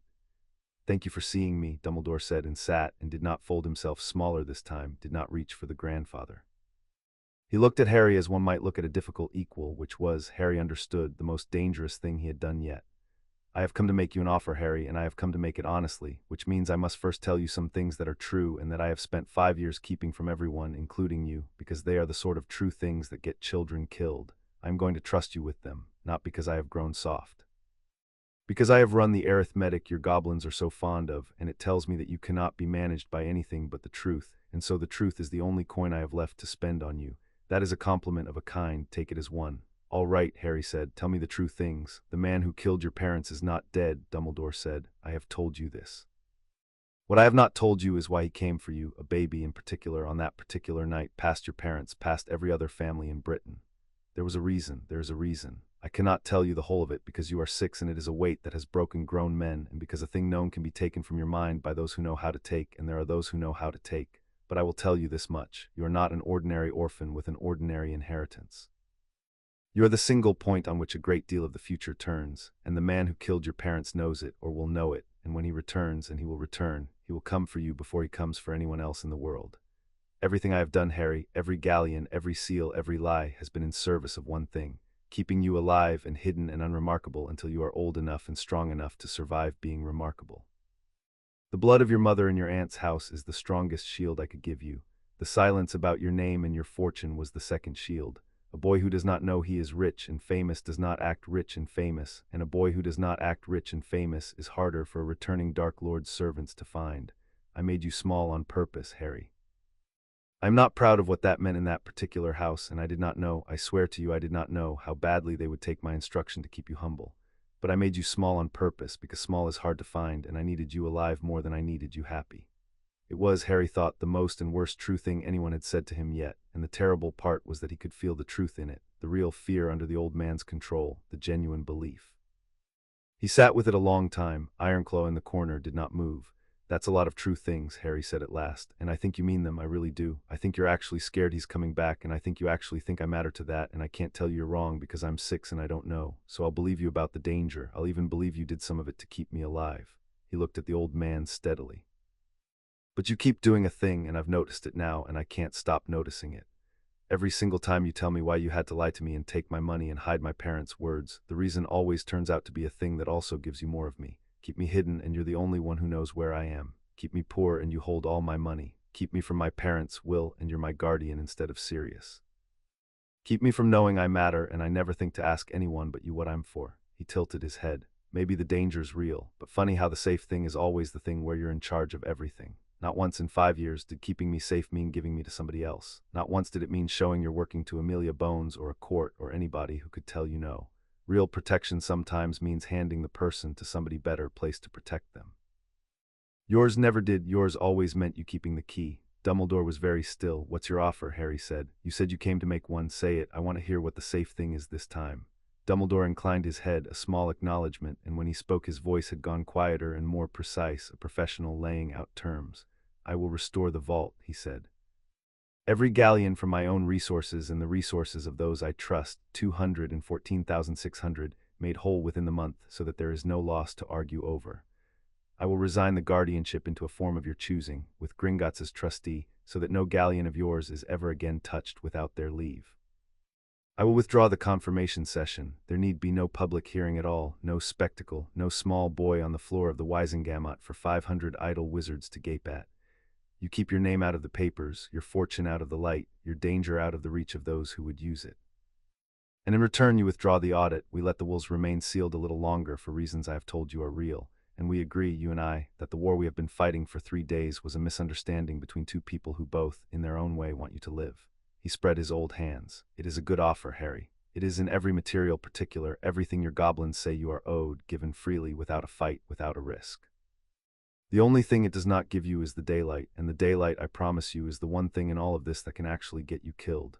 The room was quiet. It was, Harry recognized, genuinely a good offer. The money back, the key given up, safety. A grown-up handing him, finally, most of what was his and asking only that it happen quietly. He thought about it properly because it deserved to be thought about properly, and then he shook his head. No, he said. And I'll tell you why, so you know it's not just being stubborn. 3 reasons. He counted them on his fingers, the way Ironclaw had counted the 3 true things on the very first day, and he saw the old man notice the echo. 1, you'd give me the money back but keep the will sealed, which means you'd still be the only one who decides what my dead mum and dad wanted. You'd still be holding that key, the one that matters most, so it's not really giving me back everything. It's giving me back the gold and keeping the thing the gold was hiding. Second finger. 2, your offer doesn't have serious in it, not one word. My godfather's on a rock in the sea and nobody ever asked him if he did it, and your offer makes all my money reappear and doesn't so much as mention him, which tells me you'd like him to stay exactly where he is, forgotten, and I won't buy my gold back with my godfather's silence. Even if he did it, even then, there's supposed to be a trial. Third finger, and he held the old man's eyes. And 3, if I take the quiet deal, then in 20 years when I'm grown and there's another orphan and another empty corner, everyone will still think you're the great man who never puts a foot wrong, and you'll do it again to someone who hasn't got a goblin. The only thing that stops that is the daylight, not the money, the daylight. Everyone's seeing once that even you have to show you're working. You keep telling me the daylight is dangerous. I think you mean it's dangerous to you, and I've decided I don't mind that kind of dangerous. Dumbledore looked at him for a long, long moment, and there was no performance in his face at all now, only a very old man looking at a very small one and finding, at the bottom of all his arithmetic, a figure that would not go away. You understand, he said quietly, that I will fight you. That I will stand in that chamber which I have led for 30 years, and I will use every ounce of the standing I have built, and I am very, very good at it, and you are 6. You understand that I may win. That 500 frightened wizards may look at a legend they have trusted their whole lives and a child holding a ledger, and choose the legend because it is comfortable and the truth is not. You understand that I would rather have given you all of this across a quiet table than take it from you in front of a crowd that may well side with me. You are choosing the harder road and the worse odds out of principle, and principle, Harry, does not stop a killing curse. I know, said Harry, but you came here today to try and stop the daylight from happening. You'd give back everything I'm owed just to keep it quiet. And a man doesn't pay that much to avoid a room unless he's afraid of what happens in it. He almost smiled and did not, because it was not a smiling matter. You just told me the daylight might get me killed, but you're the one who drove all the way here to beg me to stay out of it, so I don't think it's me you're worried about it killing. Dumbledore rose. He looked down at the small boy and inclined his head slowly, the way a great old tree gives at last to a wind it has decided it cannot outlast. No, he said, I don't suppose it is. He drew his dark cloak about him. I will see you in the chamber, Harry Potter. I find I am sorry for it, and I find to my very great surprise that I am also, somewhere beneath the sorrow, a little proud, which is the most inconvenient thing I have felt in years, and which I would thank you not to repeat. He turned at the door. Ask your Mr. Ogden about the chair. Ask him tonight, not tomorrow. It is the one move I would make in your position, and I would rather you made it well than badly, which is, I think, the most honest thing I have said to you yet, and also proof that I have entirely lost my grip on my own interests where you are concerned. Good night. He went out. The door closed. Harry let out a breath he had been holding without knowing it. The chair, Harry said. What did he mean, ask about the chair? Ironclaw came out of the corner, and his tea-colored eyes were bright and cold. He just gave you the war, the goblin said softly. The old fox, he could not help himself. He gave you the one move that beats him and told you to make it well. The chair is the chief warlock's chair, Mr. Potter, his chair. He means to preside over your hearing. To sit at the head of the very court that is judging his own crime and keep the order of business and decide who speaks and read the room and steer the vote as he has steered every vote for 30 years. Ironclaw's sharp teeth showed, and no man may judge his own case. That is a bone older than his office, older than the Wisengamot, older than Britain. a man accused cannot sit in the chair that tries him. If Ogden stands up in that chamber before a single word of evidence, and moves that the chief warlock recuse himself, step down from the chair and face the charge from the floor like any other wizard, then either they grant it and he loses the one advantage that has kept him unbeaten for a generation, his hand on the order of the room, or they refuse it in front of 500 witnesses and Amelia Bones, and let it be seen that the great man must judge his own case to survive it. Which is a confession louder than any we could shout. He turned for the door. He knows we would find it eventually, so he gave it to you now freely and told you to make it well because some cold, proud part of that terrible old man would rather be beaten by a clean move than win by a dirty room. Ogden, wake up, we have the opening. Get me the words of the recusal exact tonight, and we will file it the instant the chamber is called to order before he has said good morning. Harry stood in the plain room where the most powerful wizard in Britain had just offered him everything and been refused, and he thought about the chair, the high chair at the head of the tiered room, and the old man sitting in it, and Ogden standing up on the floor to say, before anything else, get down from there, you cannot judge yourself. Tomorrow's the last day, Harry said, before the chamber. Tomorrow is the last day, Ironclaw agreed. We will spend it teaching you the words of a court, and the shape of the room, and where to stand, and when to be quiet, and how to hold a ledger so 500 people can see it. And we will spend it, most of all, on the one thing that is only yours, that none of us can do for you, that will decide the whole of it when the arguing is done. He looked at Harry. Your one question, the thing you will ask him from the floor in your own voice when the lawyers have finished and the room is ready and it is time. You have been asking the right questions since the morning I found you drying plates. Tomorrow we find the last one and we make it perfect, and the day after you ask it to 500 faces in a book that cannot lie. Come, you should eat and then you should sleep, because a person who has not slept counts wrong, and the day after tomorrow, Mr. Potter, we cannot afford a single wrong count. Chapter 5 and Chapter 6. The recusal. They dressed him for it that morning in the Gringotts hall, and the clothes were the first thing Harry owned that had been made for him and not handed down. They were plain. He had asked for plain, and Ironclaw had approved of the asking. Dark robes, well cut, a boy's robes, with no crest and no gold and nothing on them at all except, at the collar, a single line of stitching in a red so deep it was nearly black, which Ironclaw said was the old Potter red, the color the house had worn before it had ever had a vault, and which no one but a person who knew to look for it would even see. You do not walk into that room dressed as an heir, Ironclaw had said, straightening the collar with one pointed finger. An heir dressed as an heir is a target. You walk in dressed as a child because you are one, and you let them underestimate the child right up until the child counts. The red is only for you, so that you know, standing at the bottom, whose color you are wearing, when everything else in that room is trying to tell you that you are no one's. They went to the ministry the goblin way, which was not the flue and not the visitor's entrance, but a low stone passage that came up through the floor of the great atrium without asking anyone's leave, and Harry stepped out of it into the largest room he had ever stood in that was not a cavern, a hall of dark polished wood and a ceiling of shifting golden symbols, thronged with witches and wizards hurrying between fireplaces that flared green along the walls. In the center of it stood a fountain, and Harry stopped in front of the fountain because it told him something, though he could not at first have said what. It was a group of golden statues, larger than life, a noble wizard wand aloft, a beautiful witch beside him, and gathered around their feet, looking up at them with faces full of adoration, a centaur, a house elf, and a goblin. Water spouted from the wizard's wand and the witch's wand and the centaur's arrow tip in the tips of the goblin's ears, and the whole shining thing was arranged so that the goblin gazed up at the wizard as though the wizard were the sun. They put us in their fountain, Harry said. He was looking at the golden goblin's upturned, adoring face, looking up at them like we're glad to be down there. They did, said Ironclaw. He did not look at the fountain. He had, Harry understood, seen it a great many times and had a policy about it. It is called the Fountain of Magical Brethren, and every galleon dropped into it goes, they will tell you, to a good cause. Look at it well, Mr. Potter, and then forget it, because it is the single most honest thing in this entire building, and I do not mean the water. I mean the arrangement. That is exactly how they see it. Us at the bottom, looking up, grateful. You are about to walk into a room built on that arrangement, and you are going to stand at the very bottom of it, at the bottom of a well, with all of them looking down, and the whole weight of that fountain is going to be pressing on you to be the goblin gazing up. His tea-colored eyes came round to Harry at last. Do not gaze up. That is the whole of my advice, and it is the same advice I gave you on the first day about the bank, only reversed. Do not gawp and do not gaze up. Look at the book and be your own size, and let them be the ones, for once, who have to look down and wonder what they are seeing. A pair of ministry witches had stopped to stare at the small boy in plain dark robes flanked by 4 goblins and a scowling old wizard, and a whisper was already starting somewhere behind them, and Ogden stumped up with his stick and said, "They're ready for us below, the old courtrooms.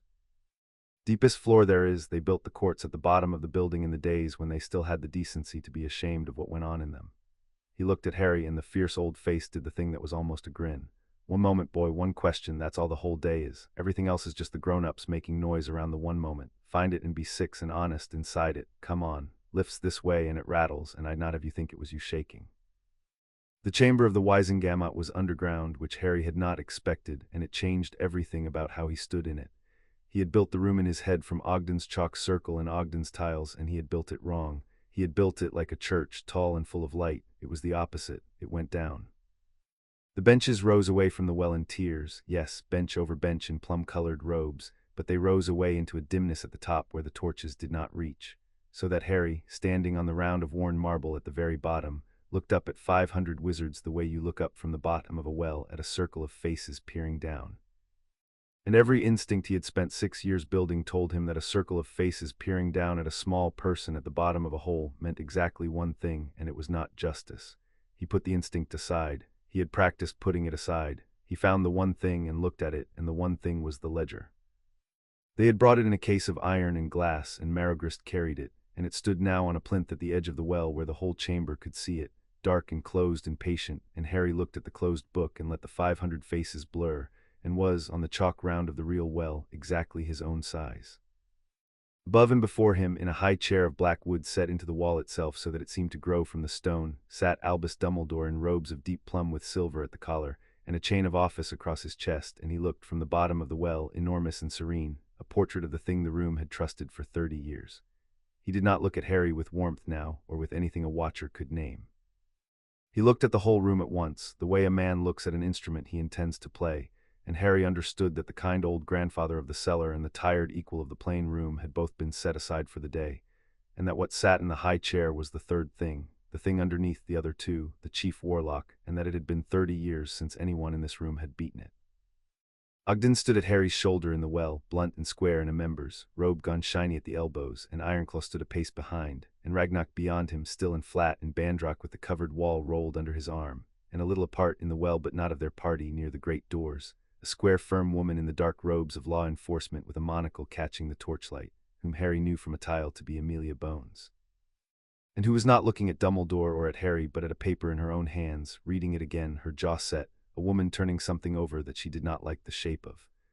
A bell rang, high and thin, and the clerk rose, a narrow, nervous wizard with the great register open before him, and read the matter of the day in a voice that wanted to be anywhere else. An emergency session convened upon the petition of the chief warlock, for the confirmation of the standing guardianship of Albus Percival Wulfric Brian Dumbledore over the heir of the House of Potter, one Harry James Potter, a minor, the chief warlock presiding.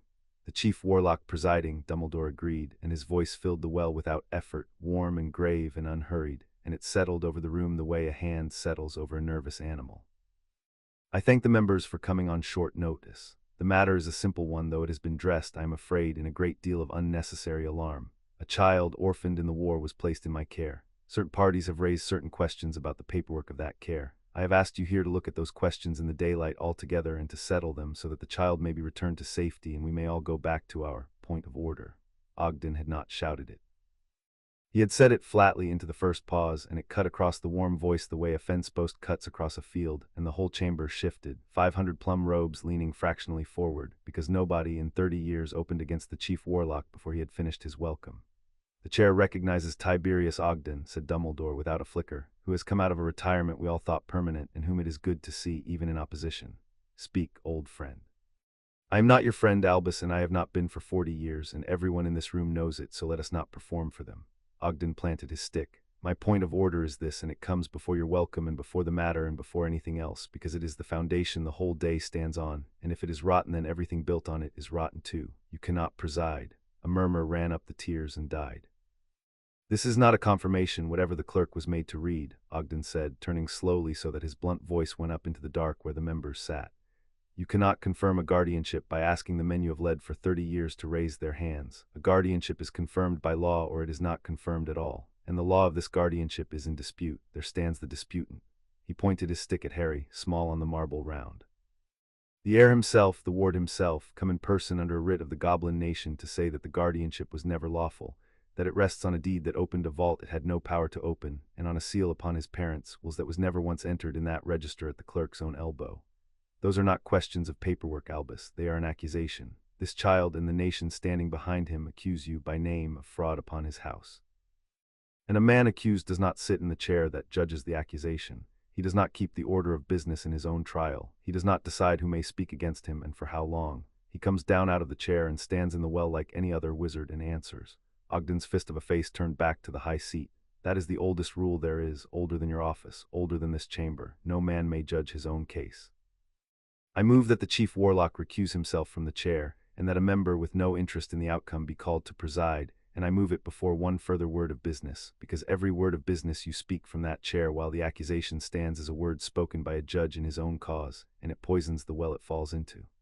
The murmur came back louder and ran up into the dark and did not die this time. Dumbledore let it run. He was, Harry saw, in no hurry at all, and the lack of hurry was itself a kind of power, a man so certain of the room that he could afford to let it mutter. When at last he spoke, it was gently, reasonably, and he spoke not to Ogden but up to the members the way a patient teacher speaks past a heckler to the class. Tiberius makes it sound very grave, he said, and I understand why. He has always had a taste for the grave. It is one of his charms, but let us be calm. I have presided over this chamber through a war. I have presided over the trials of men who tried to end our whole world. I did not step down from the chair for those, and no one asked me to, because a chief warlock who steps down every time a matter touches him would never sit at all. Everything touches me, that is what the office is. To recuse myself now over the placement of a single child, a child I carried from the ruin of his own home with these two hands, would not be humility. It would be theater. It would tell this chamber that its chief warlock can be unseated from his own chair by any clever advocate who dresses a disagreement in the word accusation. He spread his hands, warm, weary, wise. I have nothing to hide from you, nothing. Leave me in the chair, and I will conduct this matter as fairly as I have conducted every matter for 30 years. And at the end of it you will see there was never anything here but an old man's difficult choices in a terrible time. Do not let Tiberius frighten you with a rule out of a book none of you have opened since your examinations. Let us simply proceed. And it very nearly worked. Harry felt it work. He felt the room want to be soothed, felt 500 wizards lean toward the warm, certain voice that had kept them safe in the dark years, felt the mutter softening into the beginnings of agreement, and he understood, standing at the bottom of the well, exactly how the old man had gone unbeaten for 30 years. He did not fight the room, he reassured it. He made doing the easy thing feel like the wise thing, and there is nothing a frightened crowd wants more than permission to do the easy thing and call it wisdom. Then a dry old voice spoke from high on the left, and it was not loud, and the whole chamber went quiet to hear it, because it belonged to the one person present that all 500 of them had at 17 been afraid of. I have opened the book, said Griselda Marchbanks. Rather more recently than my examinations, Albus, since you raised the matter of who has done their reading. And Ogden is right about the rule, which irritates me, because I dislike agreeing with Tiberius on principle. She rose, ancient and straight, and looked down the tiers at the high chair. The rule is not theater. The rule is the whole reason this chamber is a court and not a mob with a chairman. No man may judge his own case. It does not say unless he is very great. It does not say unless the matter is very small. It does not say unless he assures us he has nothing to hide. It says no man, and it means no man, and it has meant no man since before your office existed to be embarrassed by it. Her sharp old eyes did not waver. I have no quarrel with you, Albus. I have no love for you either. I have a quarrel only with a broken rule, and there is a broken rule proposed here, and it is proposed by you from that chair to keep that chair. So I second the motion of Tiberius Ogden. Come down. If you have nothing to hide, you lose nothing by answering from the floor. And if coming down frightens you, then this chamber ought to ask itself why. The silence after that had a different weight. Marchbanks could not be flattered, could not be soothed, owed nothing, feared nothing, and she had said the one sentence the warm voice could not answer, which was, if you have nothing to hide, you lose nothing by answering from the floor. Harry watched it land in the tiers, watched 500 wizards do the arithmetic they had been avoiding, and he thought there, that is the box. She put the box on the table and made him stand next to it. Dumbledore was quiet for a moment. Was, Harry would think later, the first moment in the whole affair when the old man had genuinely to think in front of everyone with no move already prepared. And then he did the thing that made him formidable, the thing that made him more dangerous than any villain who would simply have refused. He conceded gracefully and turned the concession into strength. Griselda is right, Dumbledore said, and rose from the high chair, and there was a sound in the chamber like 500 people forgetting to breathe. She is right, and I was wrong, and I am grateful to be corrected before I did a foolish thing to keep a comfortable seat. Of course I will come down. I have nothing to hide, and I will prove it in the only way that means anything, which is by proving it from the floor, on my own 2 feet, with no chair to protect me. He descended the steps from the high seat, slow and dignified, and the plum robes parted for him, and he came down into the well and stood in it, a tall old man on the worn marble, a pace from a small boy, and he had made his own defeat look like a nobility, and the room loved him for it, and Harry understood that they were now in the real fight, and that the real fight would be worse for the graceful way the old man had lost the first exchange. Let Madame Marchbanks take the chair if the chamber consents, she is beholden to no one which recommends her, and let us proceed in the daylight, as I said. I find I meant it more than I knew. Marchbanks took the chair. And the matter which the clerk had read as a confirmation had become, in the space of 5 minutes and without a single member voting, a trial with the accused standing in the well, and Harry understood that Ogden had won the first bone exactly as he had promised. The whole body moved for it, and that the old man had made even the losing of it into a reason to be admired, and that both of those things were true at once, and that this was going to be very hard. The petitioner's evidence, said Marchbanks from the high chair, dry and exact, will be heard. I am told it is of an unusual character. Clerk, note that Goblin Testament is admitted under the Concord of 1723, which I have also read. Albus, do not look at me like that. Present it. Marigrist came forward to the plinth where the iron and glass case stood, and the old goblin put back the hood of his robe, and the torchlight found the walnut grain of his ancient face and the river ice of his eyes, and the chamber, which had been muttering, went quiet in a different way, an older way, because there is a part of every wizard that remembers, under all the treaties and the condescension, that goblin magic is not their magic, and does not answer to their rules. The testament of the ledger, Marigrist said, and his slow voice went out into the well and up into the dark, is not evidence as your kind gives evidence.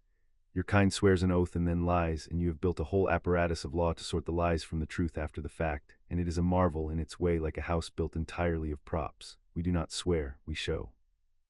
This book cannot lie because it is not a witness. It is the account itself, the thing that happened, kept in a form that cannot be altered by any hand, wizard or goblin, living or dead. I will open it, and it will show this chamber what is written in it, and no advocate can cross-examine it, and no orator can talk it out of what it says, because it says only what is, and what is does not argue. He laid his pointed hand on the glass. I will need the blood of the house to open it, as I have needed it at every turning of this affair. For that is the other thing your kind forgets. This book belongs to no court and no nation. It belongs to the child. Come, blood of Potter, open your account before them all one last time in the daylight, where they cannot pretend afterward that they did not see. Harry crossed the well to the plinth. He was aware of the 500 faces, and he did not look at them. He looked at the case, and Marigrist opened it, and the ledger lay there, and the old goblin gave him the pin, and Harry pricked his own finger, calm now, practiced, and let the drop fall of itself onto the cover, because it must be his choice all the way down, and it had never been anyone's choice but his, not once in the whole of it. The book woke. The light ran down the seam of it and up out of the case in a slow gold column, exactly as it had in the deep of the bank, and the chamber drew a breath as one, 500 wizards who had never seen a deep house open its account, and the pages turned by themselves in the air above the plinth, vast and burning, so that the whole well filled with the slow turning fire of it, and where the pages slowed, the figures stood up out of them in letters of gold tall enough for the highest bench to read. And the book showed them, one after another, patient and enormous and beyond argument.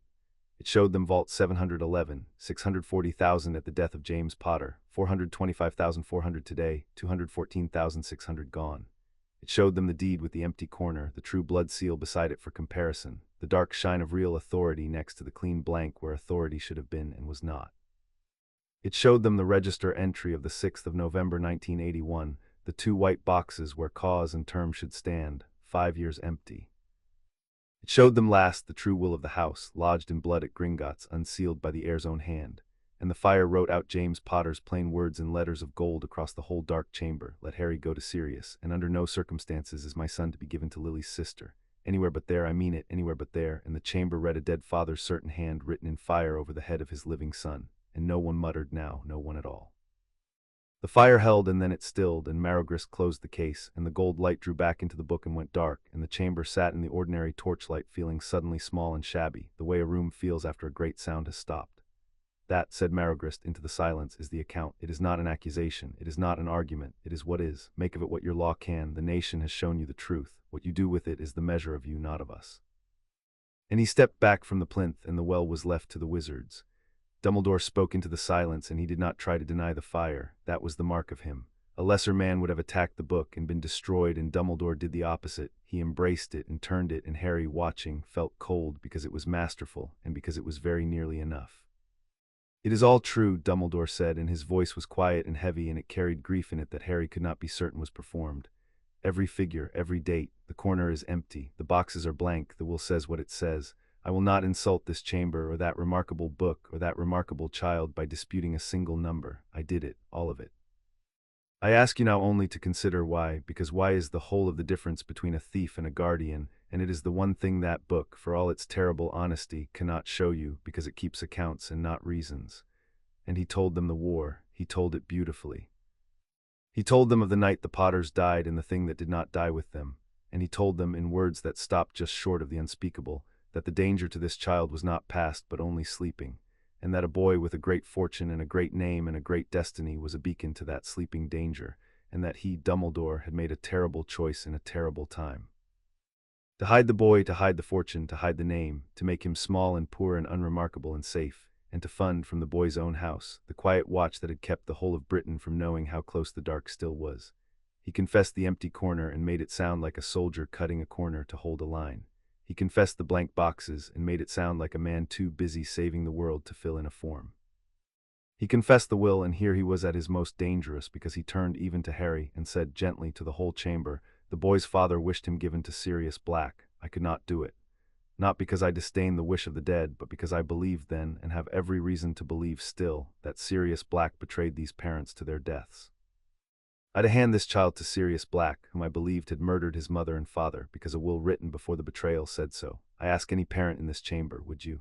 And Harry felt the room turn, felt it swing back toward the warm, grieving, certain voice, felt 500 wizards remember how much they had wanted all along for the great man to have been right and be given now permission to believe it. He is winning, Harry thought, at the bottom of the well. He is actually winning. He told them the truth and made the truth sound like heroism, and they want to believe him. They have always wanted to believe him, and Marchbanks in the book and Ogden gave them the facts, but he is giving them the story, and people choose the story. They always choose the story. "The chair will hear the petitioner," said Marchbanks from the high seat, dry as bone, cutting the swing before it could complete. "The heir of the house has the ancient right to be heard once in his own voice, before this chamber votes on the disposition of his house. He is 6 years old. He will be heard with the courtesy this chamber would give any lord of a seated house, and any member who forgets that will answer to me. Speak, Mr. Potter, the floor is yours." Harry stood in the middle of the well, and 500 faces looked down at him out of the dark, and for one bad moment the old instinct rose, the going small, the circle of faces means a hiding, and he felt his voice begin to dry. Then he found the one thing and looked at it. He looked at the closed dark book in its case, and he was on the round of worn marble at the bottom of the well, exactly his own size, and he did not try to be any bigger, and that was the whole of it. "I'm not going to do a speech," Harry said. His voice came out smaller than the old man's and clearer, a child's voice, and it carried in the silence precisely because it was not trying to fill the room. "I can't do speeches. Mr. Ogden does speeches, and Professor Dumbledore does the best speeches I've ever heard, and I believe about half of what he just said, which is more than I expected, so I'm not going to try to out-talk him because I can't, and everybody here knows I can't, so there's no point pretending." He paused and did the thing he did, the counting thing, plain and out loud. "I'm just going to count, because that's the thing I'm actually good at. I've been good at it since I was little because I grew up in a house where I got the leftover sausages and I had to count to make sure I wasn't imagining that it wasn't fair.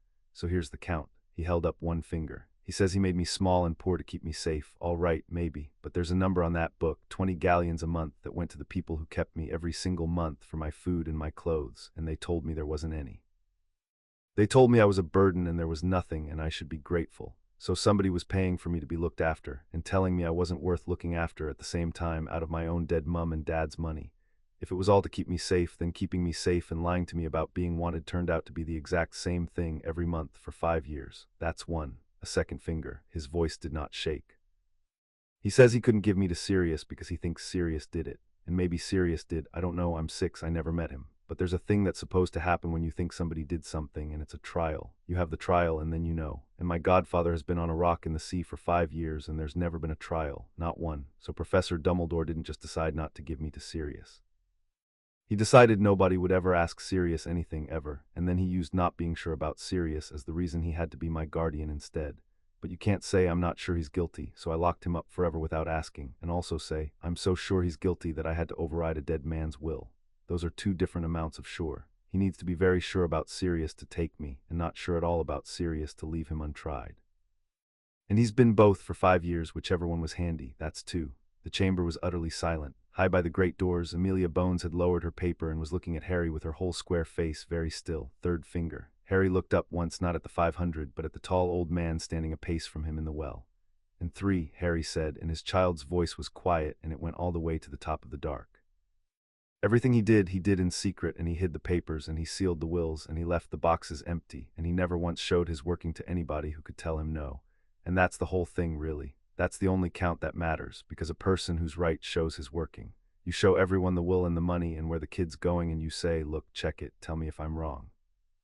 And if you're really right, then it's all in the daylight and there's nothing to hide and nobody's afraid of a trial. He held the old man's eyes. He told me himself 3 days ago that the daylight might get me killed, but when I said I wanted the daylight anyway, he offered me everything, all my money back, just to keep it quiet. And you don't pay that much to stay out of a room unless you're scared of what's in it. He's not scared of the daylight because it's dangerous to me. Scared of it because it's dangerous to him. And I think that's true of the whole 5 years. He kept telling everyone the dark was too dangerous to look at directly, and it turns out the thing the dark was hiding most of all was him. He lowered his hand. That's my count. 20 galleons, no trial, and all of it in the dark. I'm not asking you to hate him. I don't hate him. I'm just asking you to notice that every single time the safe thing and the thing where he kept the key were the same thing. That's all. You can check the count yourselves. It's all in the book. The book doesn't do speeches either. He stopped. He had said his one true thing, 3 fingers of it, and he stepped back to Ogden's shoulder, small and gray and done, and the silence in the chamber was the silence of 500 people who had just watched a 6-year-old lay out, in the plainest words there were, the exact shape of a thing they had spent 5 years agreeing not to look at. It was Lucius Malfoy who moved first, of course, and he did it beautifully from the second tier, rising in robes of black and silver with a face full of grave concern that Harry knew, from a tile and from instinct, to be entirely counterfeit. I confess myself shaken, Malfoy said in tones of silk, as I am sure we all are by the clarity of the child, and troubled, deeply troubled.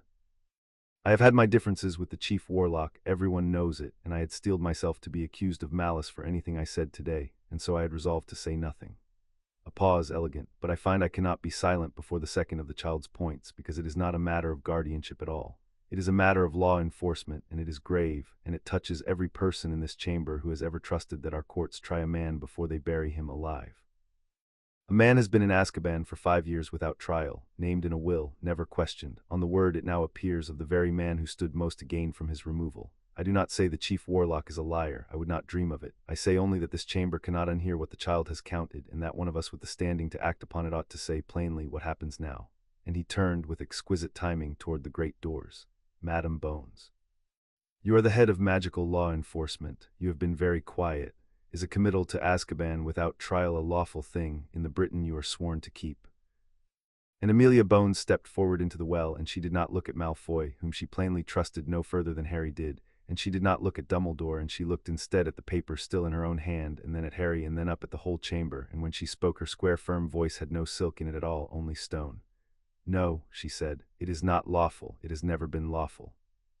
And I did not need the child to tell me, though I am glad he did, because I have been standing in this well for an hour with the committal of Sirius Black in my hand, which I pulled from my own department's files 4 days ago, on a quiet word I will not name, and I have spent 4 days looking for the trial record that must sit beside it. And there is no trial record because there was no trial, because in the autumn of 1981, in the chaos after the war, a man was sent to Azkaban on the authority of the Department of Magical Law Enforcement and the office of the Chief Warlock together, and no one in 5 years ever convened the court. Her monocle flashed as she turned slowly to face the tall old man in the well. I am not here today for the guardianship. That is your affair and the Wisengamot's. I am here because 4 days ago I found a hole in my own department where a trial should have been, and I have followed it, and it has led me, this hour in this room, to the same place the child's count led. To you, Chief Warlock.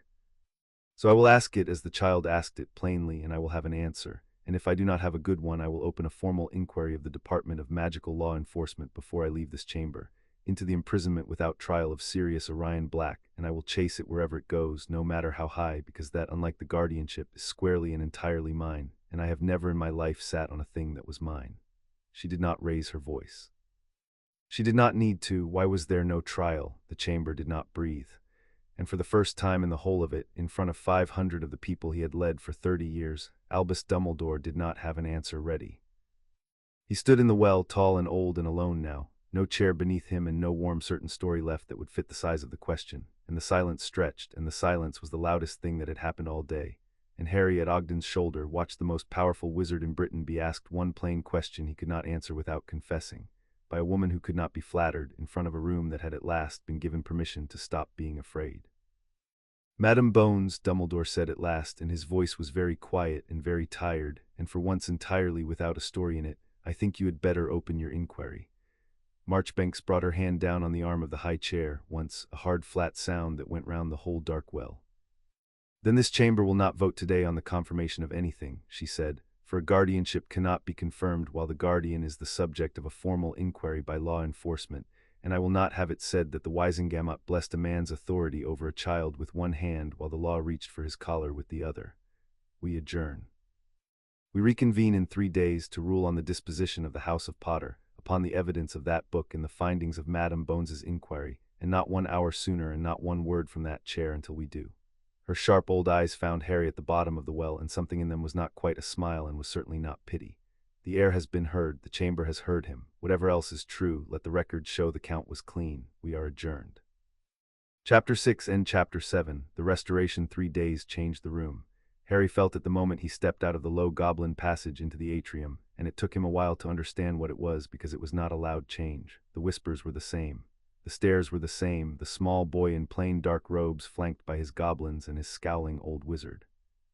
But 3 days ago the whispers had been about him, the strange orphan with the ledger, and today the whispers were about someone else, and Harry caught the shape of it as he crossed the marble.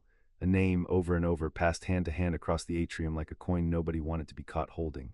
Dumbledore, Dumbledore, no trial, Dumbledore. They have had 3 days to read the prophet, said Ironclaw low beside him. And Amelia Bones is not a woman who leaks, so it was not she, which means it was the room itself.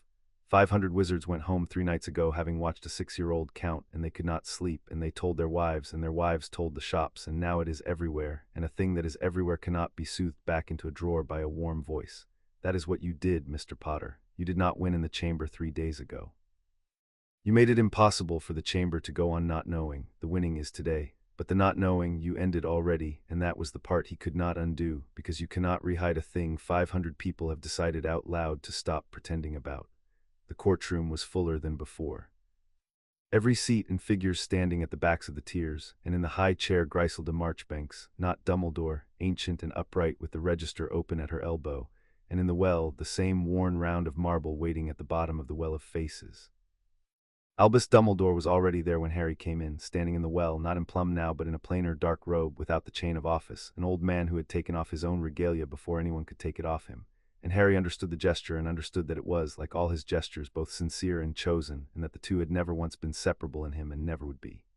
Amelia Bones spoke first, because the chair called her first, and she did not perform. The inquiry of the Department of Magical Law Enforcement into the imprisonment of Sirius Orion Black is 4 days old, and it will run a great deal longer, she said, so I will give this chamber only what I can stand behind today and not one word more. Fact: Sirius Black was committed to Azkaban in November of 1981 and has been held there 5 years. Fact: there is no record of a trial because there was no trial. Fact: the committal was signed under emergency powers that lapsed in 1982, which means that whatever it was in 1981, his continued detention has been unlawful for 4 years on its face, regardless of guilt or innocence, which my department did not catch to our shame, and which I intend to see we never fail to catch again. She turned the monocle toward the well, toward the old man. I make no finding today on whether he betrayed the Potters. That is what the trial is for, and there will be a trial, a real one, within the month, the first this man has ever been offered. I make a finding only on the process, and the finding is this. A man was buried alive by this government without the trial our own law required, and the offices that should have convened that court did not, and one of those offices was the office of the chief warlock. She closed her folder. I am not here to hang anyone. I am here because the law was not followed, and I am the person whose whole job is that the law is followed, and I would rather say so plainly in the daylight at some cost to a great man's reputation than let it be said that magical law enforcement knew and looked away. We did look away, for 5 years. We are done looking away. That is my report. She sat and the chamber was silent, and Harry understood that Amelia Bones had just done, in her own square stone way, the exact thing he had done from the well. She had refused to keep not knowing, and she had made the whole room a witness to the refusing, and that between the two of them, the child and the incorruptible woman, they had built a daylight the old man could no longer talk the room out of. Then Dumbledore was allowed his answer, and he made it, and it was the most dangerous and the most honest thing Harry had heard him do, because he did not fight at all. I will not contest the ledger, he said. I will not contest Madame Bones. I will not stand here at the end and spend the credit of a long life buying myself another hour of a chair I have already left. The child counted true. The book is true. The boxes are blank because I left them blank, and I left them blank because I was in a hurry to do a thing I had already decided the law would not let me do. And a man in a hurry to get around the law does not stop to log his reasons, because his reasons will not survive being written down. That is the plainest confession I know how to make, and I make it standing up without my chain so that no one can say it was tortured out of me. I did it, all of it. For reasons I believed in, and some of which I still believe in, and none of which entitled me to what I took. He paused and looked for a moment very old, and then he looked up at the tears, and his voice, though it had lost its chair and its chain, had lost none of its weight, and Harry felt the room lean toward it one last time, out of 30 years of habit. "But I am going to say one thing more," Dumbledore said, "and I am going to say it knowing that it will sound today like the last excuse of a beaten man, and I am going to say it anyway because it is true, and because if I do not say it and it comes to pass, then I will have let my own disgrace silence a warning this chamber needed to hear." He let the silence gather. "The man who killed this child's parents is not dead. I know how that sounds. I have known how it sounds for 5 years, which is why I built in silence and in secret the wall I have just been condemned for building. I was wrong in the manner of it. I was not wrong in the fact of it. He will return. And when he returns, the safety I stole this child's fortune and childhood to provide will look, in hindsight, like the only sane act in a decade of my folly, or it will look like nothing at all, because we will all have been proven fools together. I do not ask you to acquit me on the strength of a danger you cannot see. I ask you only to remember, when the day comes that you can see it, that an old man told you on the worst day of his life, with nothing left to gain by the telling, that it was coming. That is all. Strip me of what you must. I have earned it. But do not let my crimes make you deaf to the one true thing they were built around. There are graver things asleep in the dark than a chief warlock's pride, and I would give the whole of my ruined name to be wrong about them, and I am not wrong."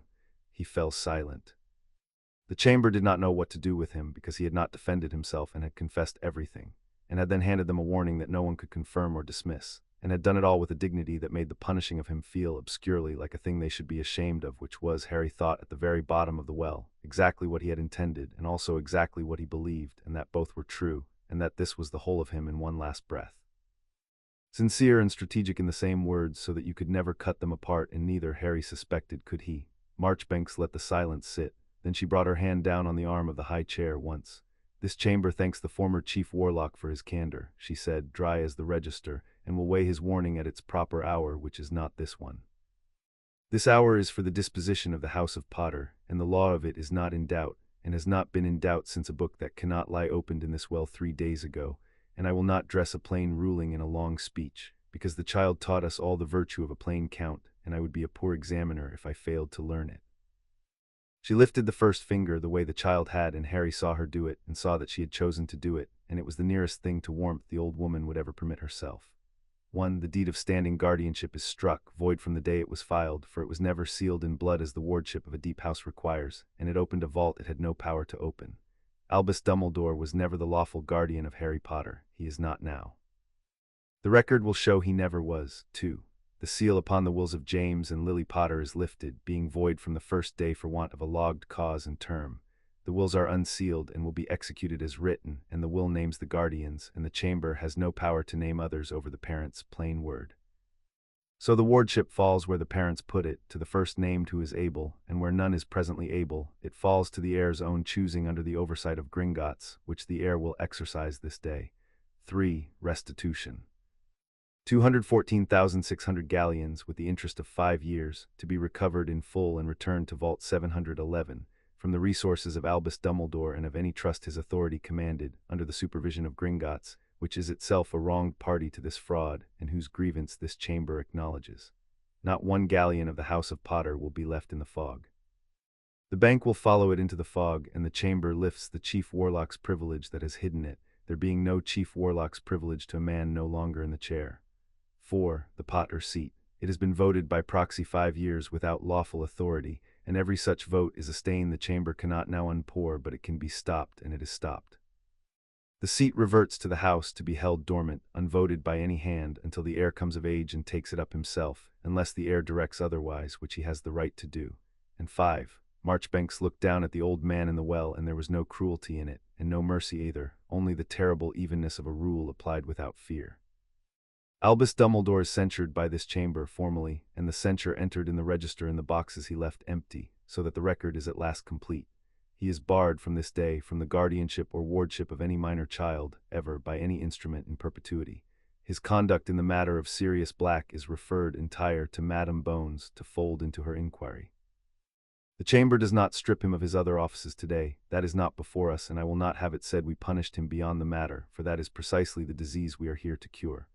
but let the record show in the daylight in his own clerk's own hand that the great man broke the law and took from a child and hid it and was found out by the child and answered for it. That is the ruling, that is the count. We are adjourned to the execution of it.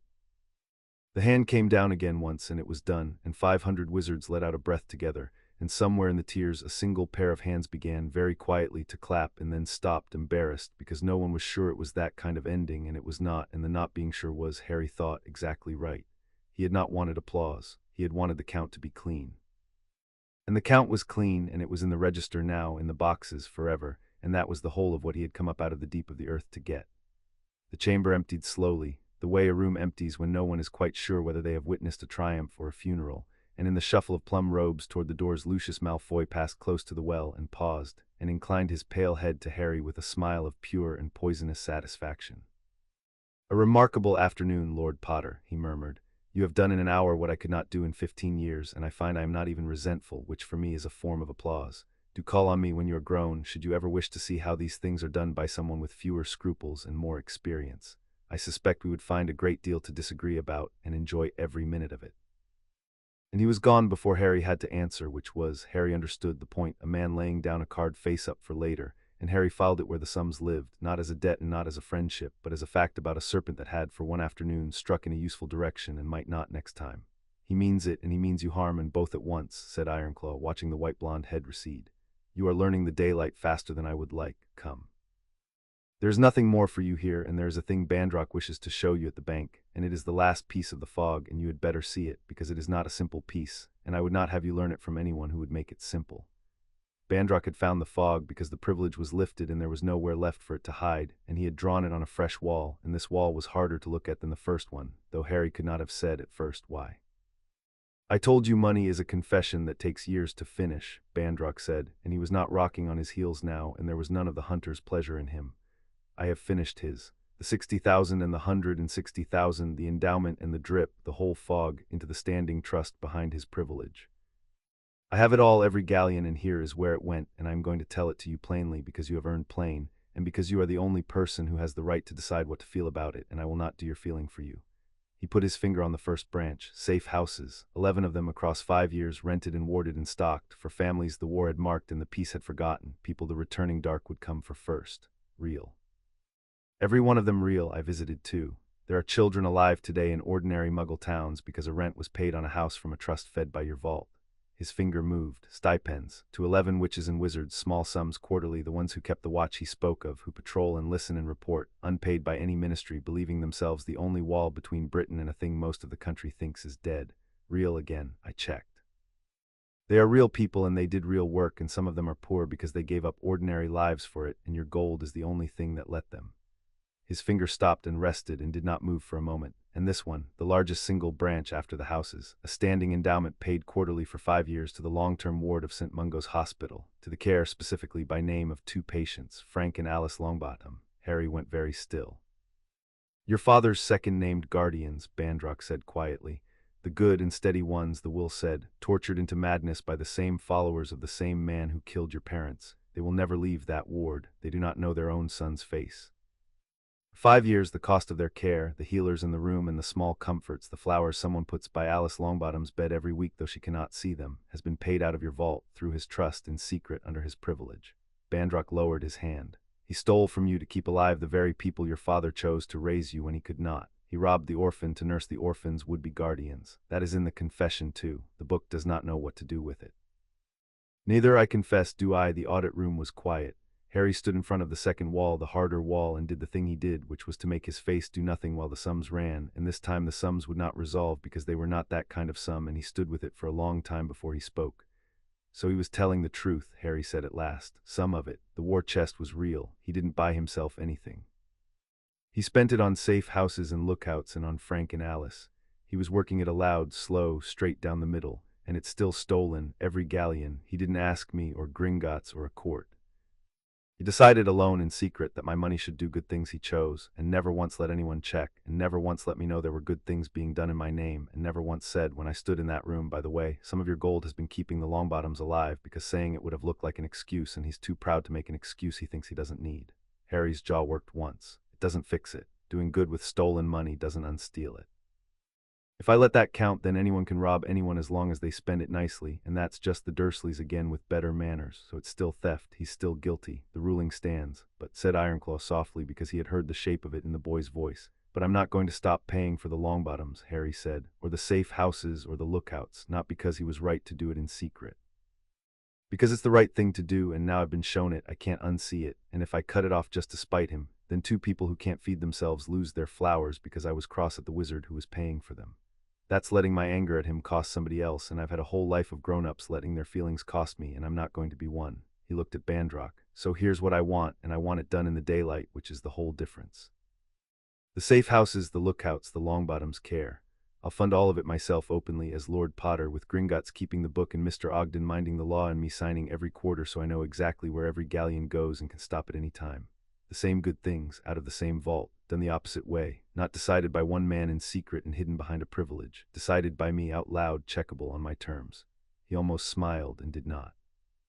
He proved you can do good things with a house's gold. He just never learned you're allowed to do them with the lights on, so I'll show him. That's the last count. Same money, same good, opposite corner, the corner that isn't empty. Bandrock looked at the small boy for a long moment, and then he did a thing Harry had never seen a goblin do, which was to bow, not the courteous incline the tellers gave, but a real bow from the waist, brief and deep. I have run the confessions of wizards for 140 years, Bandrock said, straightening. I have never once had one of them shown that his enemy's crime did some good, choose to keep the good and still call the crime a crime and do it in the daylight and pay for it himself. They always do one of two things. They keep the good and forgive the crime to feel generous, or they burn the good to punish the criminal and tell themselves it was principle. He shook his head slowly. You have found the third thing, the hard one. Keep the good, name the crime, hold the corner open, pay it yourself. Maragris said your reading was the truest he had witnessed in 100 years. I did not believe him. I believe him now. Go. The restoration is in 3 days, and you should be rested for it, and I have a wall to take down and a good deal to think about, which is not a thing this room usually leaves me. The restoration was 3 days after that, and it was not in the daylight room. It was in the deep of Gringotts, in the hall of the Blood Ledger, where it had all begun, and there were no 500 faces, only the ones that had earned their way down. Ironclaw and Bandrock and Ragnarok flat and quick against the far wall, and Maragris at the burning book, and Tiberius Ogden leaning on his stick and pretending the deep did not impress him, and one more, a woman Harry had not met, who stood a little apart and watched him come in with an expression he could not at first read and later decided was the look of someone seeing a ghost she had loved. Andromeda Tonks, Ironclaw said quietly, at Harry's shoulder. Your father named her third in his will, and no one ever told her for 5 years that she had been named at all. We told her 4 days ago. This is the first she has been able to come. She has a daughter of 13 and a husband and a house with a garden, and she has read the will now, all of it, in her friend Lily's hand, and she asked to be here, and I said that was yours to allow or refuse, as everything from here is yours to allow or refuse. Harry crossed the wheel of golden names and stopped in front of the woman and looked up at her. She had dark hair going gray and a strong face, and she did not crouch down to him or make her voice go soft the way grown-ups did. She just looked at him level, and there were tears standing in her eyes that she did not wipe, the same way Harry did not wipe his. You've got her eyes, Andromeda said. Lily's, I'd know them anywhere. I spent 7 years across a common room from those eyes. She swallowed. I didn't know, Harry, about the will, about any of it. If I had known your parents wanted you with me, I would have come the next morning. I would have fought the whole ministry for you, and I need you to know that, not so you'll forgive me. You don't owe me forgiveness for a thing I was never told, but so you know that the not coming wasn't a not wanting. Nobody wanted you. That's the lie he built, that nobody wanted you. It was never true. There was a whole list of people who wanted you, and every single one of them was hidden from the others so that none of us could come. You were wanted, Harry. You were always wanted. I'm only sorry it took a 6-year-old and a bank to let the wanting through. And Harry, who had read those words once already in his mother's hand in fire, you were the point, you were always the point, found that hearing them out loud from a living person who had known his mother's eyes did a thing to him that the fire had not, and he did not fight it, he let it come. And it was the one time in the whole affair that he cried in front of anyone and did not care. And Andromeda did not gather him up or make it a scene. She just put one hand on his shoulder and let him. Which was exactly the right thing, and how she knew it was the right thing he did not know, except that she had Lily's friend's instinct for a child who had been made small and did not want to be handled, only allowed. Then Maragris called them to the book, and the Baroque old magic gathered, and the restoration began. It was the accession rite, the old goblin said, the confirmation of an heir into the fullness of his house, and it had not been performed for a Potter since James took up the seat, and it would be performed now for a boy of 6, which had happened before in the long history of orphaned houses and was always, Maragris said, the saddest and the truest of the rites, because it meant a child had come into his whole inheritance for the worst of all reasons, which was that there was no one left ahead of him. Harry knelt at the burning book and gave his blood one last time, and the fire ran up his arm and into the deep of the ledger, and the whole hall filled with the slow gold light and the low still-arriving bell, and the book wrote out, in letters tall as a man, the striking of the false authority and the restoration of the true. Stricken, the deed of standing guardianship, void from the first day. The account is cleansed of it. Restored, Harry James Potter, confirmed heir and lord of the House of Potter, in the fullness of its vaults, its name and its seat this day, by his own blood, freely given at his own choosing. Balance, Vault 711, to be made whole, 214,600 galleons in the interest of 5 years, by decree of the Wisengamot in the hand of Gringotts, and the book will not close upon this account until the last galleon is home. And then the fire did a thing it had not done before.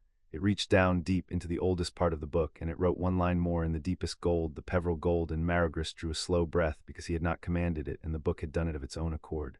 The sleeping seat still sleeping. The air was offered it and left it. The book remembers. The book approves. Some things are worth more for being left unclaimed until their time.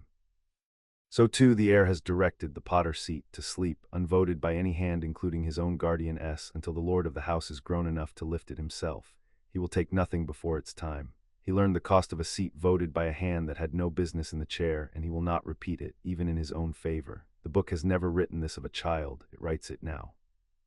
Harry read that and understood that the book had just paid him the only compliment it knew how to pay, which was to record a true thing about him that no one had asked it to, and he stood up from the right, the lord of his house, 6 years old, and did not feel any bigger, and knew now that not feeling bigger was the point, that the whole of what he had done had been to refuse to be made either smaller or larger than his own true size, and that the book, which could not lie, had written down that he had managed it. There is one thing left, said Maragris, and it is yours to give, not mine, and it is the reason the wardship fell to your choosing.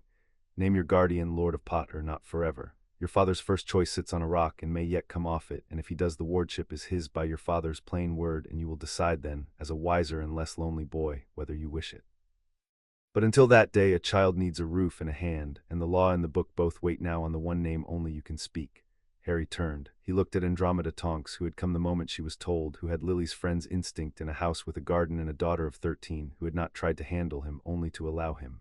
Andromeda, he said, if she'll have me, not because there's no one else. Because she came the morning she was told, and she didn't make her voice go soft, and she let me cry without turning it into a thing. That's the whole of my reason, and it's a better reason than any of the papers ever had. He looked at the goblins. With Gringotts watching the money so nobody ever opens a vault of mine with the wrong hand again, and Mr. Ogden minding the law of it so nobody ever leaves a box empty in my name again, but her for the roof and the hand, on my terms, in the day. Blood sealed properly here the way it was always supposed to be done, so the book can feel it's real. He almost smiled. I'd like just once for the corner not to be empty. Andromeda's face did something it had been holding back the whole hour, and she came across the wheel of names and knelt down at last to his height, and this time it was right, because it was her choosing and not a performance, and she said, I'll have you. Merlin, of course I'll have you. I've a room already. I made it up 4 days ago on the chance. Ted said I was mad to, and I was, and I don't care. And Maragris brought the blood seal parchment, and this time the corner did not stay empty. Andromeda gave her blood and Harry gave his, and the two were set into the parchment by the old magic, witnessed on goblin soil, undeniable, and the book felt it and wrote it true, and it was the first document in the whole of Harry's life that said a true thing about who would keep him, and had the blood to prove it. He found Dumbledore in the great hall on the way up, waiting, because of course he was waiting, an old man in a plain dark robe standing to one side of the doors where his name meant nothing. And he had asked, Ironclaw murmured, for 1 minute, and Harry had the giving of it now. Everything was his to give or refuse, and he chose to give the minute. I have come to say goodbye, Harry, Dumbledore said, and to give you back a thing, since giving back is the fashion of the day. Held out his old spotted hand, and in it was a small object, and Harry looked and did not take it. It is the key to your trust vault, Vault 687. I have held it 5 years. It is the one thing I held that was never in dispute, and it is proper for me to be the one to return it into your own hands so that we are square on at least one account. Harry took it. It was small and gold and warm from the old man's palm. You have beaten me, Dumbledore said simply. Fairly and in the daylight and with the truth and the law, which are the only weapons I have ever respected, which is why losing to them does not shame me the way losing to anything else would. I want you to know that I am not your enemy. I know you have no reason to believe it, and I know that everything I did will feel, for a long time, exactly like an enemy's work.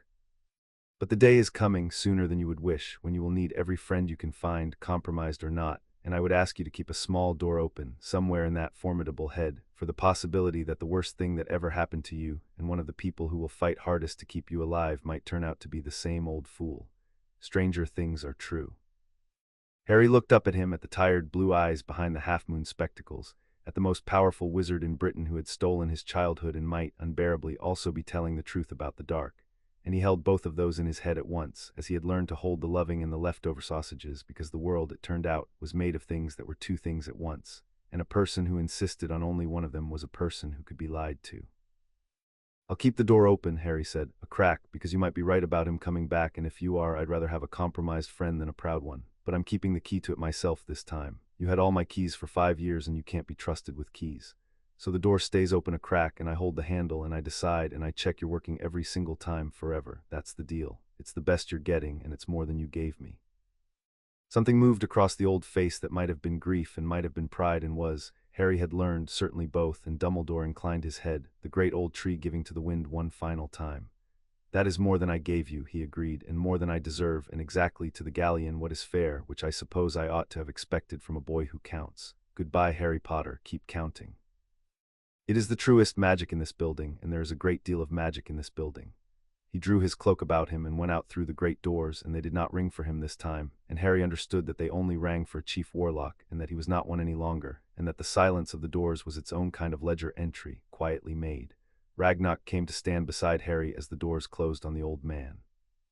"The book is balanced," the director said, flat and quick, looking at the closed doors. "Or it will be when the last galleon is home, which it will be, because Bandrock is already in the fog with a lamp, and the privilege is lifted, and there is nowhere left for it to hide. The false authority is struck. The nation's grievance is settled with the interest of the insult, which the chamber was wise enough not to argue about. Grimmauld is in the Low House. The heir is restored on his own terms, which is a phrase I have written in a great many contracts, and meant in almost none of them, and mean, to my considerable annoyance, in yours."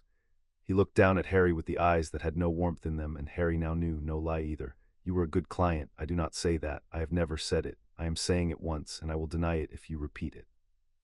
You wanted exactly what you were owed, and not one splinter more, and you got it, and you leave this bank owing us nothing but the ordinary fees, which is the rarest way there is to leave this bank. The balance is kept. Go and be 6, Lord Potter, while there is still a little of 6 left in you. It is the one account we could not restore, and I find, against all my training, that I am sorry for it." Andromeda's house had a garden, and the garden had an apple tree, and it was evening when they came out of the fireplace into her kitchen, and there was a girl of 13 with hair that changed color when she got excited, and a tired, kind man who put the kettle on without being asked, and a room upstairs made up 4 days early on the chance, with a window that looked out on the tree. Harry stood in the room that was his, the first room that had ever been his, and he took an inventory, which was rule one applied to a good thing instead of a bad one, and it came out strange and enormous. A bed that was his, a window that was his, a drawer, and in the drawer, brought up that afternoon from the one vault that had never once been breached, from Vault 12, the deep heirloom vault whose key was living blood and no other, a watch, his father's watch. It had kept perfect time for 60 years, and it would keep it for 60 more, the will had said, and Harry took it out and held it in his palm, small and gold and warm, ticking, and he put it to his ear and listened to it count, steady and true, as he counted, the way the book counted, the way the whole 1,000-year-old bank in the deep of the earth counted, and he understood that his father had left him of everything in the deep vault. The one object that did the thing Harry had taught himself to do in the dark of a cupboard to stay alive, and that this was not an accident, and that a man he could not remember had known, somehow, across 6 years and a locked drawer in a war, exactly what his son would turn out to need. Downstairs, someone was laughing, and the kettle was singing, and the apple tree was going gold in the last of the light, and no one was counting the sausages, because there was going to be enough. There was going to be enough now for as long as he could see, and Harry Potter, 6 years old, lord of a restored house, holder of a sleeping seat he would lift in his own time, ward of a woman who had come the morning she was told, stood at his own window with his father's watch ticking in his hand, and did not put it down, and did not need to, because for once in his whole life the thing he was holding was true and his, and no one was ever going to open it with the wrong hand again. Chapter 7 End.